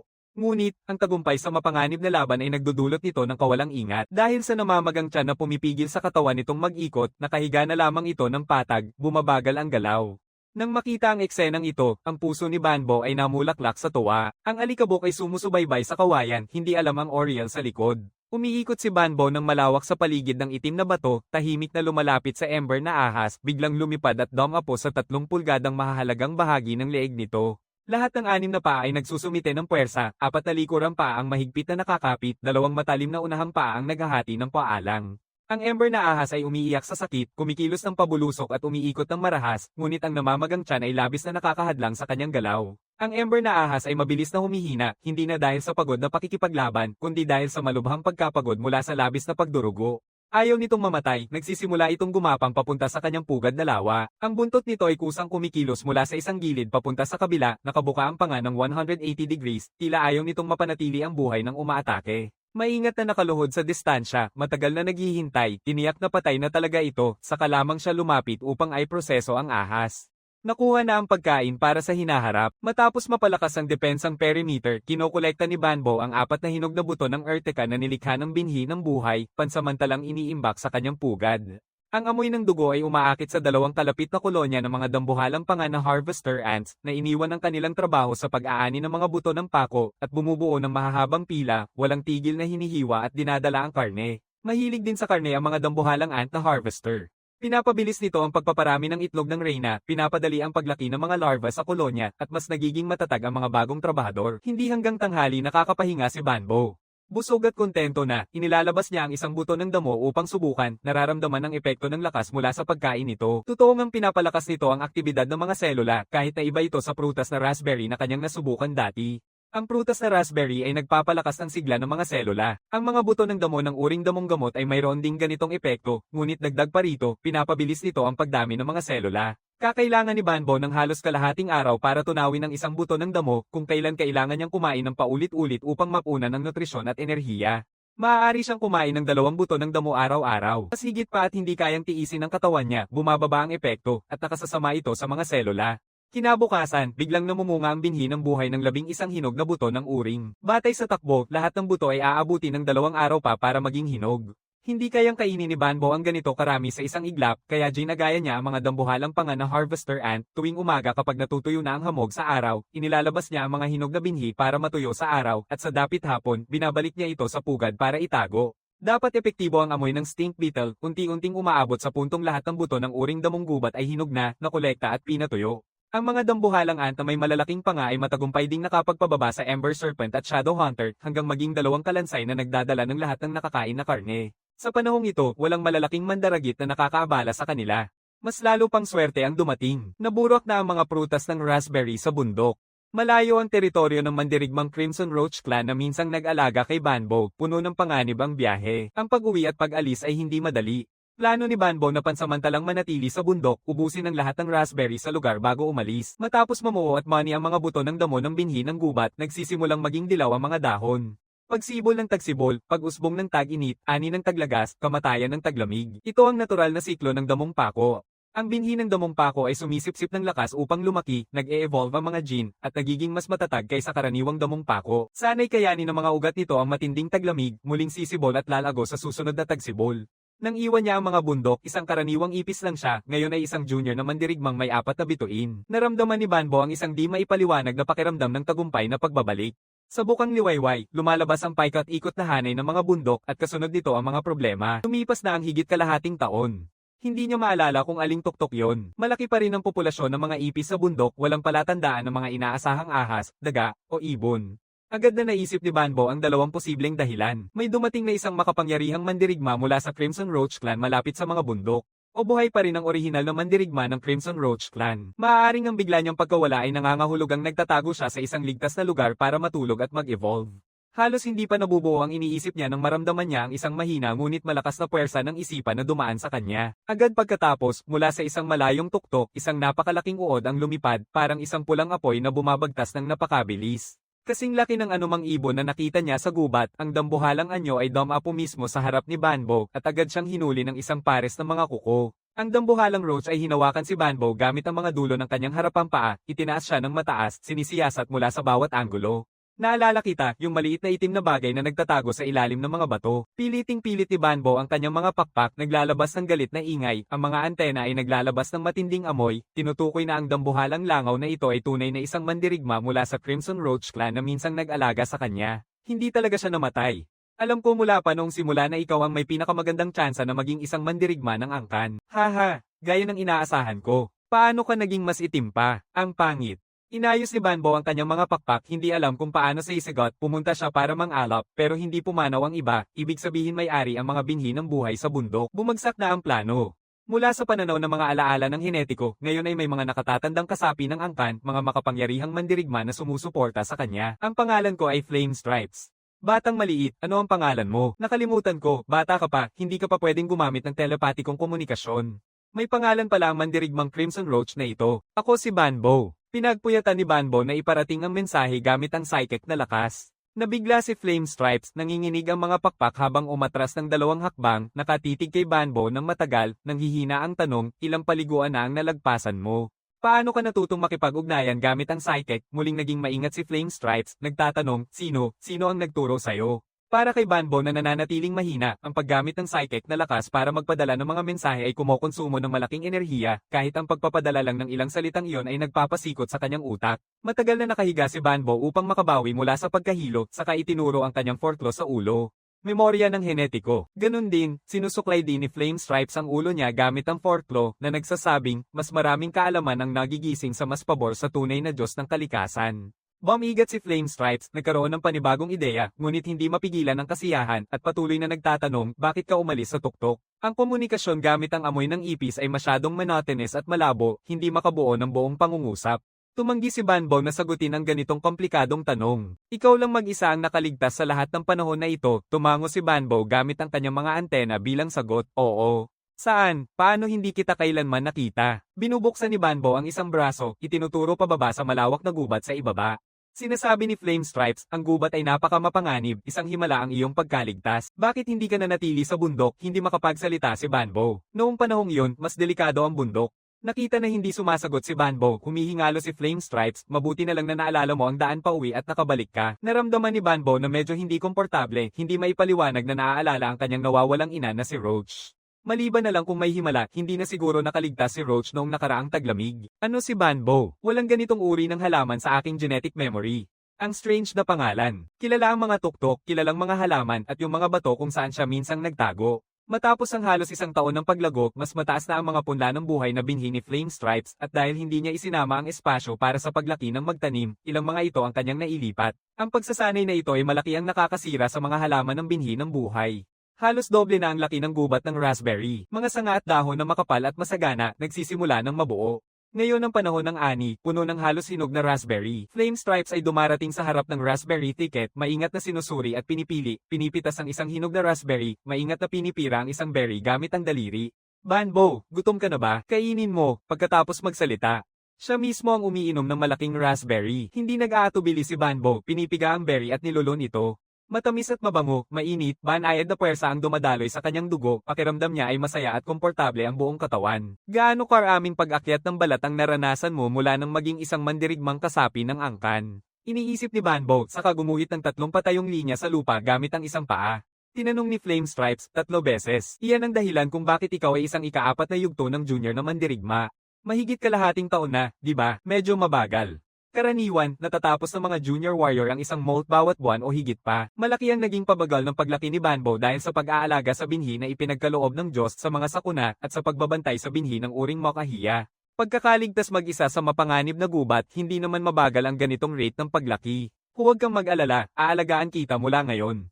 Mabilis kang lalaki bilang isang senior na mandirigma. Naiiyak si Banbo sa kabutihan at pag-aalaga ng kanyang kasamahan sa angkan, ipinapadala ang pasasalamat na damdamin.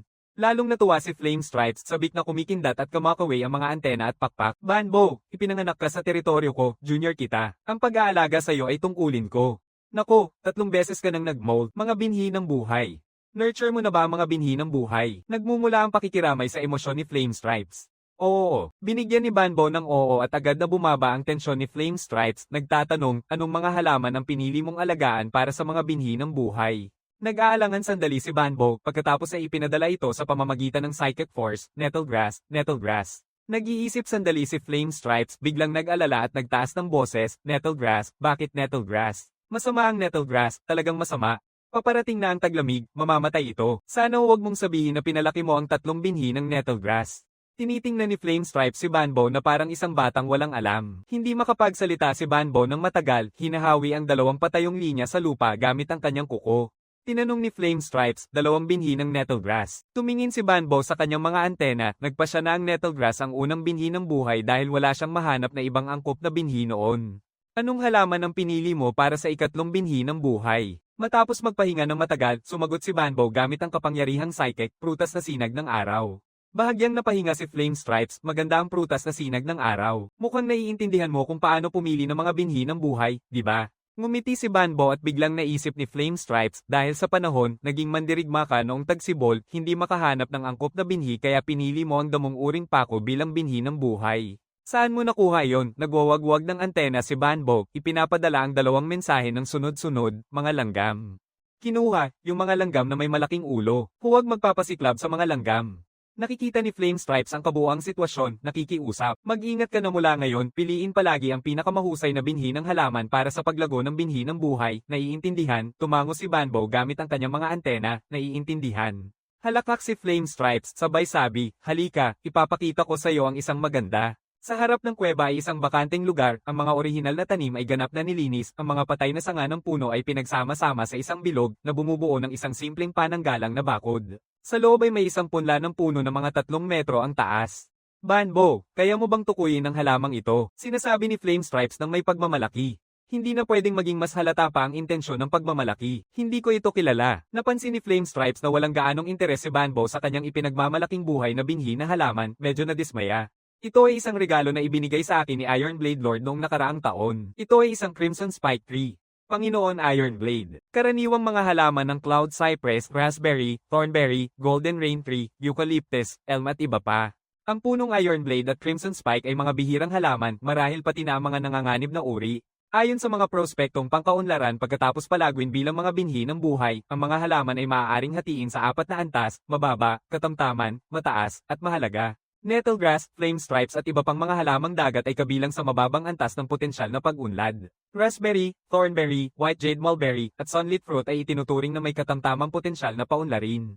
Ang cloud cypress na pinakakaraniwan ay maaaring ituring na may mataas na potensyal na paunlarin. Ang mga prospect ng pag-unlad ng Iron Blade Tree at Crimson Spike Tree ay nasa antas ng mahalagang yaman.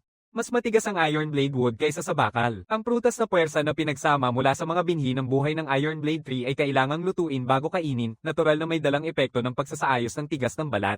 Ito ang kanyang mahalagang katangian. Ang Crimson Spike Wood ay katulad ng Iron Blade Wood. Mas matigas ang sanga kaysa sa Iron Blade Wood. Ang pinagsamang bunga mula sa Crimson Spike Tree ay may dalawang epekto, ang pagpapalakas ng kapal ng taliskis at pagtaas ng stamina. Binubulong ni Banbo ang kanyang mga antena gamit ang mga senadorias upang magpadala pa ng mas maraming impormasyon sa Flame Stripes. Labis na natuwa si Flame Stripes sa reaksyon ni Banbo. Ibinigay sa akin ni Panginoon Iron Blade. Isang buto lang ang ibinigay niya. Mahihirap hanapin ang mga bihirang uri ng halaman. Kapag nahanap na, ibig sabihin pwedeng kolektahin ang mga buto nito ng matagal, hindi na ito mahirap hanapin. Kung hindi tanga ang Iron Blade Lord, mag-iipon siya ng maraming binhi ng Crimson Spike Tree. Nagwawagayway si Banbo ng kanyang mga antena, nagbabalita ng walang hiya. Gusto ko rin. Maingat na ipinaliwanag ni Flame Stripes. Nakuha ang mga buto ng Crimson Spike Tree sa pamamagitan ng pakikipagpalitan ng Iron Blade Tree seeds kay Iron Blade Lord. 10 binhi ng Iron Blade Tree para sa isang binhi ng Crimson Spike Tree. 5 piraso lang ang nakuha, napakabihira. Mga dibisyon ng lakas ng angka ng Roach, batang mandirigma, gitnang mandirigma, matandang mandirigma. Hindi lamang kinakatawan ng taas ng ebolusyong henetiko, kundi pati na rin ang mga titulo na sumisimbolo sa kapangyarihan at katayuan. Nagsisimula ng maging interesado si Banbo sa dalawang nilalang na ito, si Lord Ironblade at Lord Crimson Spike. Nagiging alalahanin si Flame Stripes. Dati gusto lang ipakita ang sarili bago ang isang junior para patunayan ang kanyang autoridad bilang isang elder. Pagkatapos, susubukan kong magtanong kay Iron Blade Lord. Pinapukol ni Flame Stripes ang kanyang mga antena, nakatigil at tahimik. Pabula-pula niyang nararamdaman ang enerhiyang nagmumula sa kanyang mga antena, isang pamilyar na pag-ikot ng enerhiya. Mga electromagnetic na alon. Gumagamit siya ng electromagnetic waves para magpadala ng mga mensahe, maaari bang mag-evolve ang mga ipis ng kakayahang makipag-ugnayan ng malayo ng wireless. Nabigla si Banbo ng palihim. Matapos ipadala ang mensahe, biglang bumagsak ng mahina si Flame Stripes. Matapos magpahinga ng matagal, muling tumayo. Hindi maipaliwanag, muling nagalak, isang bagong mandirigmang clan ang isinilang sa aking teritoryo. Tiyak na maiinggit ang mga matandang iyon. Tiyak na matutuwa si Grey Jade at ang Mountain Lord. Lumilipat ang eksena sa susunod na araw.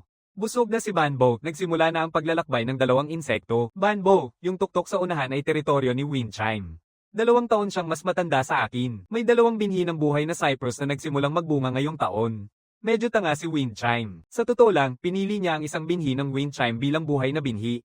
Dapat gusto ka ni Windchime. Sa harap ng pugad ay isang bukas na lugar na may isang nag-iisang punla na tumutubo. Isa rin isang punla ng Crimson Spike Tree.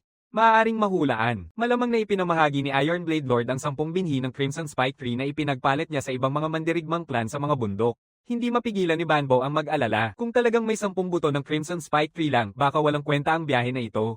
Habang iniisip ito, unti-unting lumalabas ang isang ipis mula sa pugad. Tinitignan si Flame Stripes pagkatapos ay nakatuon ng pansin kay Banbo. Flame Stripes, sigurado ka bang ipinanganak ito sa iyong teritoryo? Bakit itim ito? Ang pangit. Medyo bastos si Windchime. Walang pakundangan. Totoo ngang ipinanganak ito sa aking teritoryo. Napansin ko ang munting ito nung nakaraang taglamig. Iba ito, ang talino talaga. Tama. May pangalan na ito. Tinawag na Banbo. Banbo, iniisip ni Windchime. Ang pangalan na ibinigay mo rito, kawawa. Nainis si Flame Stripes na tinawag niya ang sarili nito. Sinasabi ni Windchime na ito ay tunay na ipinanganak sa iyong teritoryo. Walang lasa tulad mo. Hindi makapagsalita si Flame Stripes sa sobrang pagkabigla. Kung wala na, maaari ka nang umalis. Nagsisimula nang maglabas si Windchime ng utos ng pagpapalis. Sabi ni Flame Stripes, dadalhin ko si Banbo para makipagkita kay Iron Blade Lord. Dala ko lang para makipagkita sa'yo. Isang matanda, ngumiti si Wind Chime. Hindi ba't nagkita na tayo kanina? Pwede ka nang umalis ngayon. Nakatingin ng masama si Flame Stripes kay Wind Chime. Dapat mong bigyan ito ng regalo. Alam ko na dinadala mo ito para lokohin ako sa mga buto ng Cloud Cypress. Lumipad si Wind Chime papunta sa pugad at agad na bumalik. Hinahampas ang kuko. Isang tuyong kayumangging buto ng Cypress ang tumama ng eksakto sa harap ni Banbo. Lamang isa. Hindi nasisiyahan si Flame Stripes. Binibigyang diin muli. Wind Chime. Maraming kinakain itong maliit na ito. Kayang lunukin ng isang buong raspberry sa isang kagat. Wind Chime ay kumikibot ng kanyang mga pakpak na gumagawa ng galit na banta. Banbo. Tara na. Tandaan mo na si Wind Chime ay isang kuripot. Nagmadaling palaypad ng mga pakpak si Flame Stripes. Ang dalawang insekto ay dumapo sa isang bukas na bahagi sa bundok. Hinuhuli ang isang ligaw na kuneho. Inilalagay ito sa harap ni Banbo. Binubuksan ng balat ng binhi ng ulap na cypress. Nasa loob nito ang 5 makukulay na binhi ng ulap na cypress. Naglalaman ng masaganang aura ng puwersa.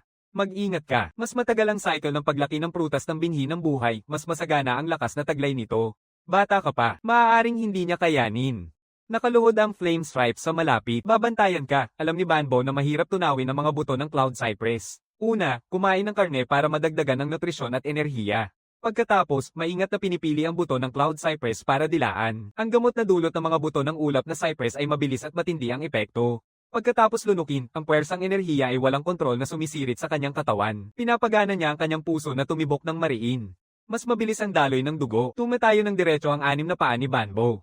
Nangangatog ang mga pakpak niya nang hindi mapigilan. Matapos ang mahabang panahon, nakabawi siya, pagod na pagod ang buong katawan. Mahina na ang 6 na paa, nakahandusay sa lupa.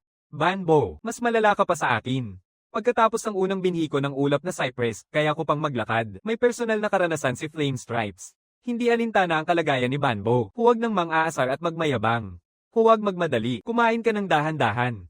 Pagkatapos nito, pupunta tayo sa teritoryo ni Amethyst. Napansin mo ba ang aking punla ng ubas na may buhay na binhi? Ang binhi ay ibinigay ni Amethyst. Napakamalay-akit ni Amethyst. Gusto niya akong bumisita sa kanyang teritoryo. Mapagbigay si Amethyst. Kuripot si Wind Chime. Maraming mandirigma ng Crimson Roach Clan ang naninirahan sa kabundukan na ito. Siguradong kilala sila ni Flame Stripes. Malinaw na planong bisitahin si Banbo ng sunod-sunod. Humihingi ng mga Reg Along pagbati, kaya hindi na nakapagtataka na sinasabi ng genetic memory na ang mga bagong silang na mandirigmang kabilang sa angka na nasa ilalim ng proteksyon ng nakatatanda ay maaaring mabilis na lumaki at maging senior na mandirigma. Kaya mayroon ding magandang tradisyon ng mga Roach na ang mga nakatatanda ay nagbibigay ng regalo sa mga mas bata. Makasarili si Wind Chime. Isang butil lang ng binhi ng ulap na cypress ang ibinigay. Ngunit kahit isang buto ng ulap na cypress ay may kapangyarihang katumbas ng 3 prutas na raspberry. Mapagbigay si Amethyst. Ilang regalo ang ibibigay niya. Banbo, kailangan na nating umalis ngayon para bisitahin si Iron Blade Lord. At kailangan kong dumaan kay Amethyst sa daan. Siya ang pinakamainam na pag-asa ng Iron Blade Mountain na maging pagkatapos ng Iron Blade Lord. Si Amethyst ang pangalawa na umakyat sa posisyon ng Mountain Lord. Mayaman at mapagbigay siya. Magbibigay siya sa iyo ng maraming regalo, naiintindihan mo, gaya ng inaasahan ni Banbo. Matapos makumpleto ang mga binhi ng Cloud Cypress, pinangunahan siya ni Flame Stripes upang bisitahin ang susunod na Elder ng Angkan. Sa loob ng ilang araw ng pakikipag-ugnayan, naintindihan ni Banbo ang isang bagay. Sa mga angka ng Roach, ang pag-okupar sa tuktok ng bundok ay teoretikal na nagiging isang Mountain Lord. Mas lalo pang nauunawaan ni Banbo ang paglago ng Roach. Bihirang-bihira ang nakakakataas bilang Mountain Lord. Ang paglago ng Roach ay masyadong nakasalalay sa mga binhi ng buhay. Mga batang kawal sa angka na inaalagaan ng mga nakatatanda ay madaling magiging senior warrior sa loob ng 1 taon at magkakaroon ng kakayahang mabuhay mag-isa sa gubat.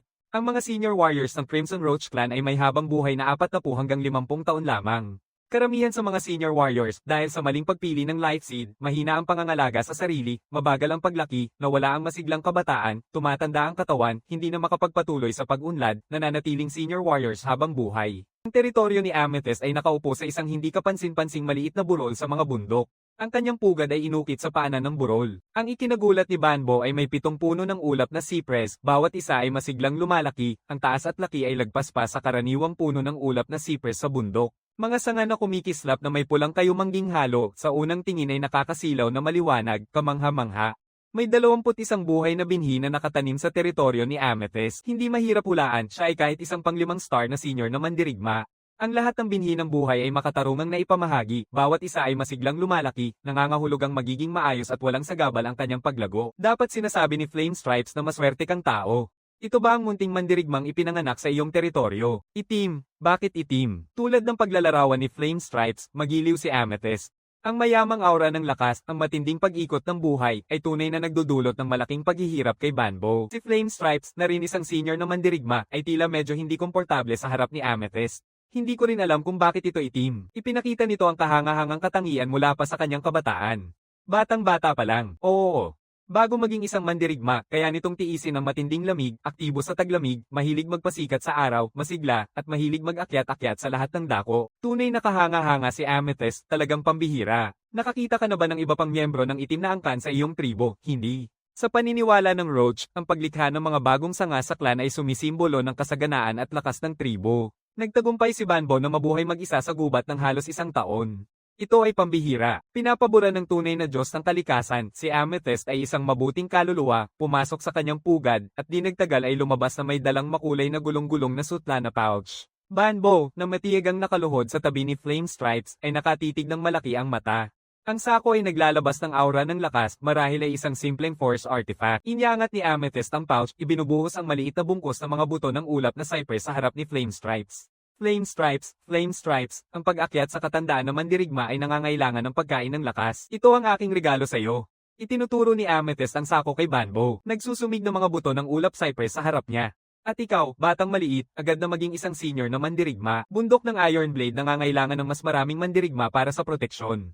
Magalang siyang nagpapasalamat kay Banbo. Kung ikukumpara kay Banbo na kalmado at magalang, mukhang labis na nasisiyahan si Flame Stripes, masiglang sumasayaw, nakataas ang mga antena ng walang kontrol, hindi pa rin mapakali, mapag-imbat na tinitingnan ng bulsa ni Amethyst, halatang halata ang inggit niya. Hindi nagkamali si Flame Stripes. Hindi lang mayaman si Amethyst, kundi mapagbigay pa, kaya't binigay niya kay Banbo ang buong 20 buto ng ulap na cypress. Tinitingnan ni Amethyst si Banbo ng may interes, nakangiti. Magalang at matalino si Banbo, bilangin muli, sige na. Malinaw na bilangin kung ilang buto ng ulap na cypress ito, ang iniisip ni Banbo, saka sumagot gamit ang kapangyarihang pang-isip. 20. Banbo, gusto akong dalhin ni Iron Blade Lord upang makipagkita sa kanya. Dapat na tayong umalis, tumango si Banbo, ang kanyang mga antena. Yung dating pag-uusap tungkol sa pagpunta kay Iron Blade Lord ay peke lang ni Flame Stripes kay Banbo.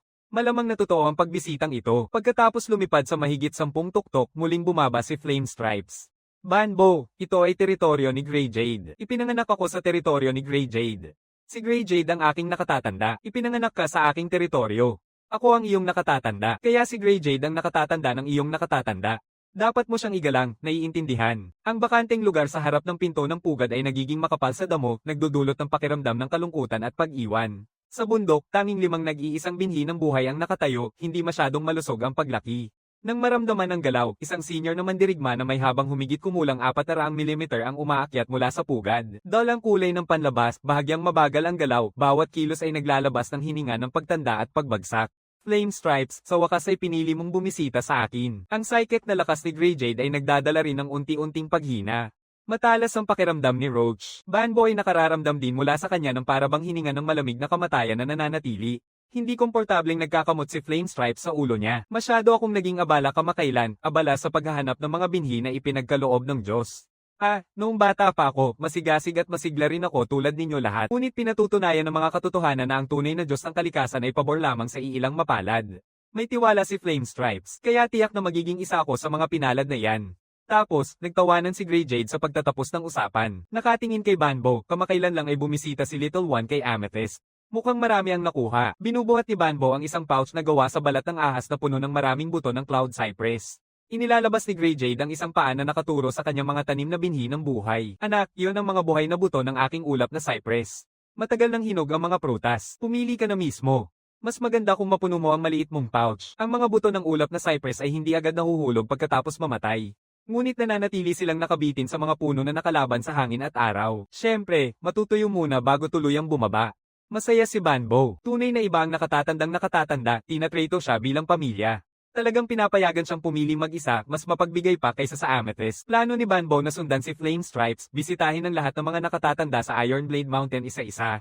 Hindi mataas ang inaasahan. Punuin lang ang bulsa ng balat ng ahas ng iba't ibang regalo.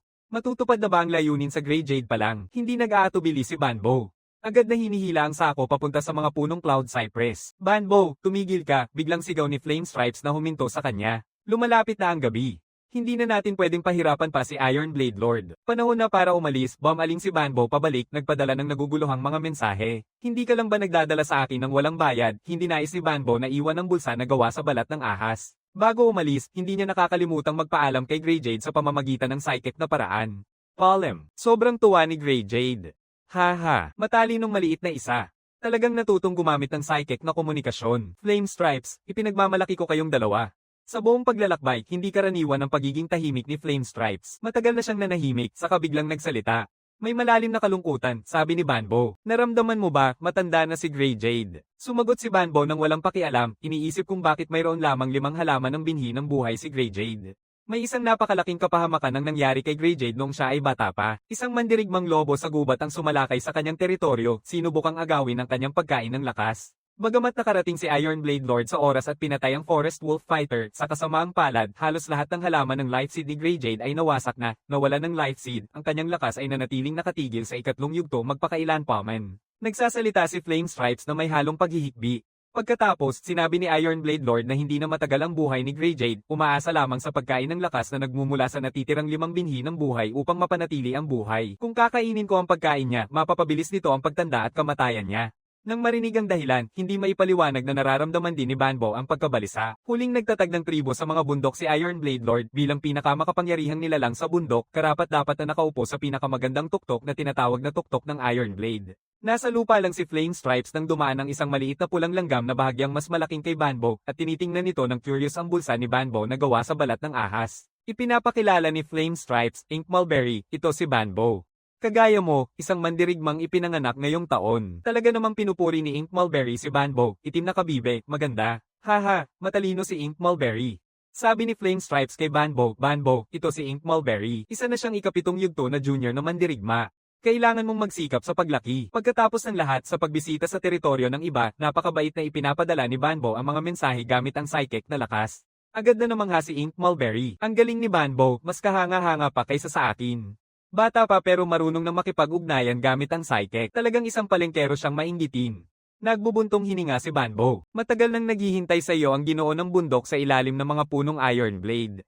Higit sa 30 ang bilang ng kanyang binhi ng buhay, at dahil sa sagaan ng lakas ng tuktok, bawat binhi ay lumaki ng sobra sa karaniwang halaman, nagkakabit-kabit upang bumuo ng isang makapal na gubat. Nakatayo sa harap ni Iron Blade Lord kahit si Flame Stripes ay tila hindi komportable, mabilis ang paghinga.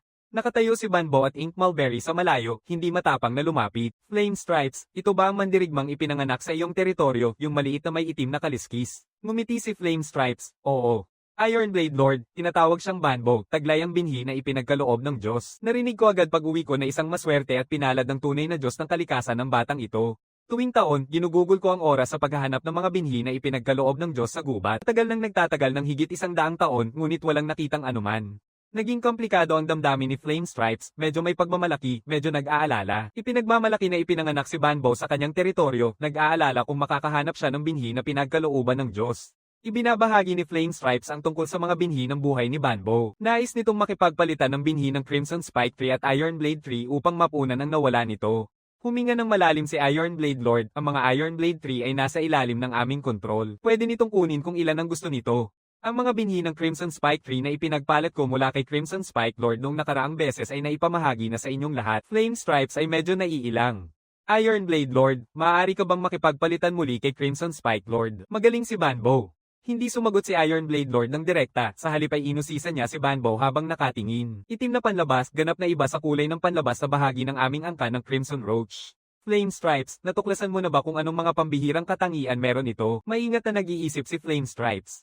Maaaring gamitin ni Banbo ang telepatikong komunikasyon sa 4th at Star Junior Warrior. Ang Ginoo ng sandata ng bakal nag-iisip, ito ay isang kakayahan ng tribo ng Black White Lotus Roach. Ngunit hindi nito dala ang mga katangian ng amoy ng tribo ng Black White Lotus Roach. Malamang nalikas na umunlad, ang mga primitibong sibilisasyon ay walang konsepto ng genetika. Ang tinatawag na likas na ebolusyon ay tumutukoy sa mutasayon ng genetika. Nanunood sa pangyayari ngunit hindi maunawaan ang tunay na sanhi, naniniwala sila sa tunay na Diyos ng kalikasan. Flame Stripes, nakakita ka na ba ng katulad na uri sa iyong teritoryo? Inilinggan ni Flame Stripes ang kanyang mga antena. Maingat kung sinuri, wala akong nakita. Kaya't ito ay isang anomaly ng individual. Mukhang medyo nadismaya si Panginoon Iron Blade. Natuklasan mo ba ang iba pang espesyal na katangian ni Banbo? Matapos ang maikling pag-uusap, nakakuha si Iron Blade Lord ng kaunting pangunawa kay Banbo.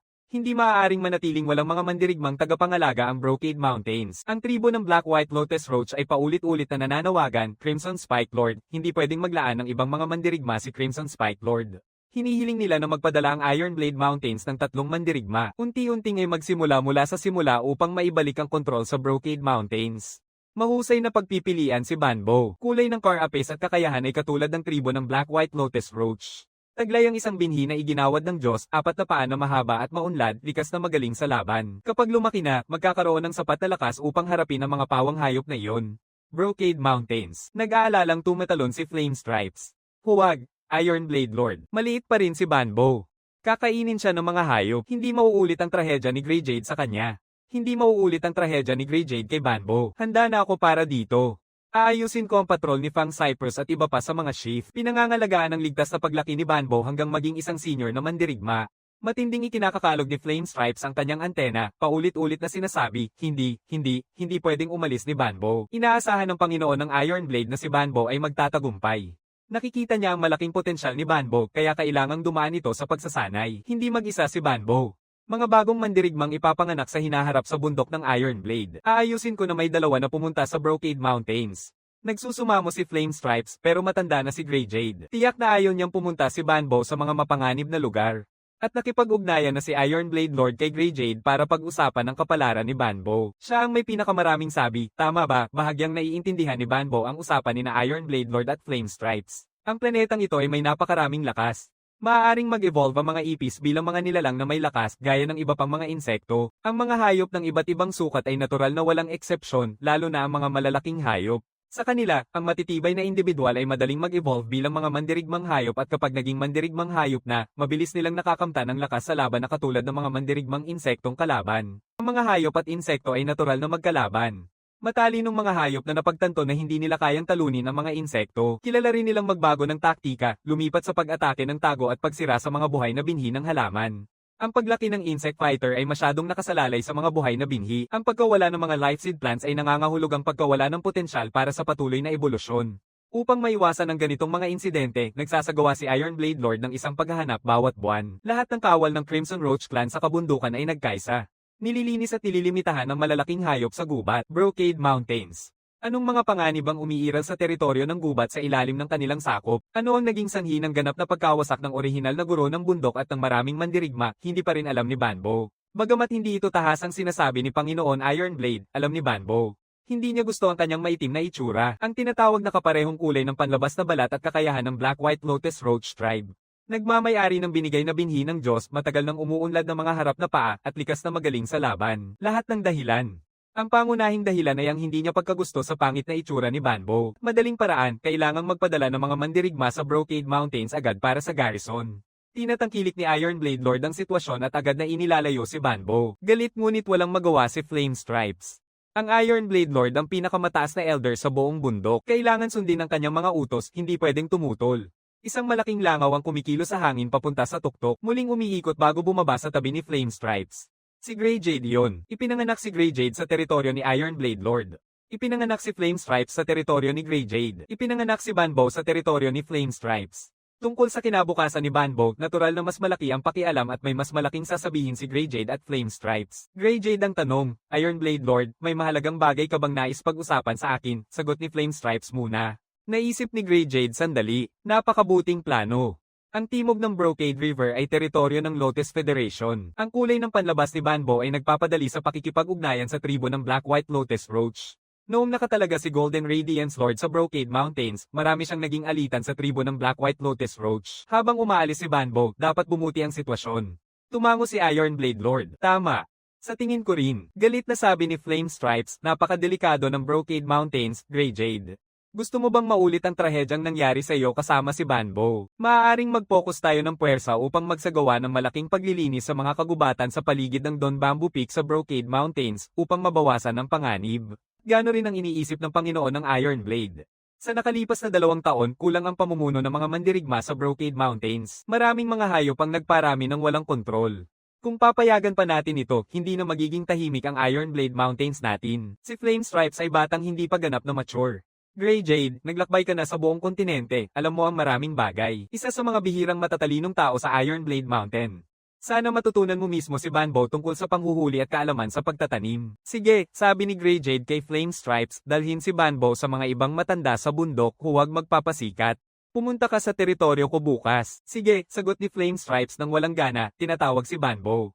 Banbo, halika. Una kong dadalhin ka upang bisitahin ang iba pang apat na nakatatandang sa Iron Blade Peak. Ang apat na senior warrior ng angkan Crimson Roach na nakatira sa Iron Blade Peak ay sina Fang Cypress, Cloud Peach, Tiger Cypress, at Don Bamboo. Bawat isa ay masagana ang pamamahala sa kanilang mga teritoryo. Hindi mas masahol pa kaysa sa Amethyst.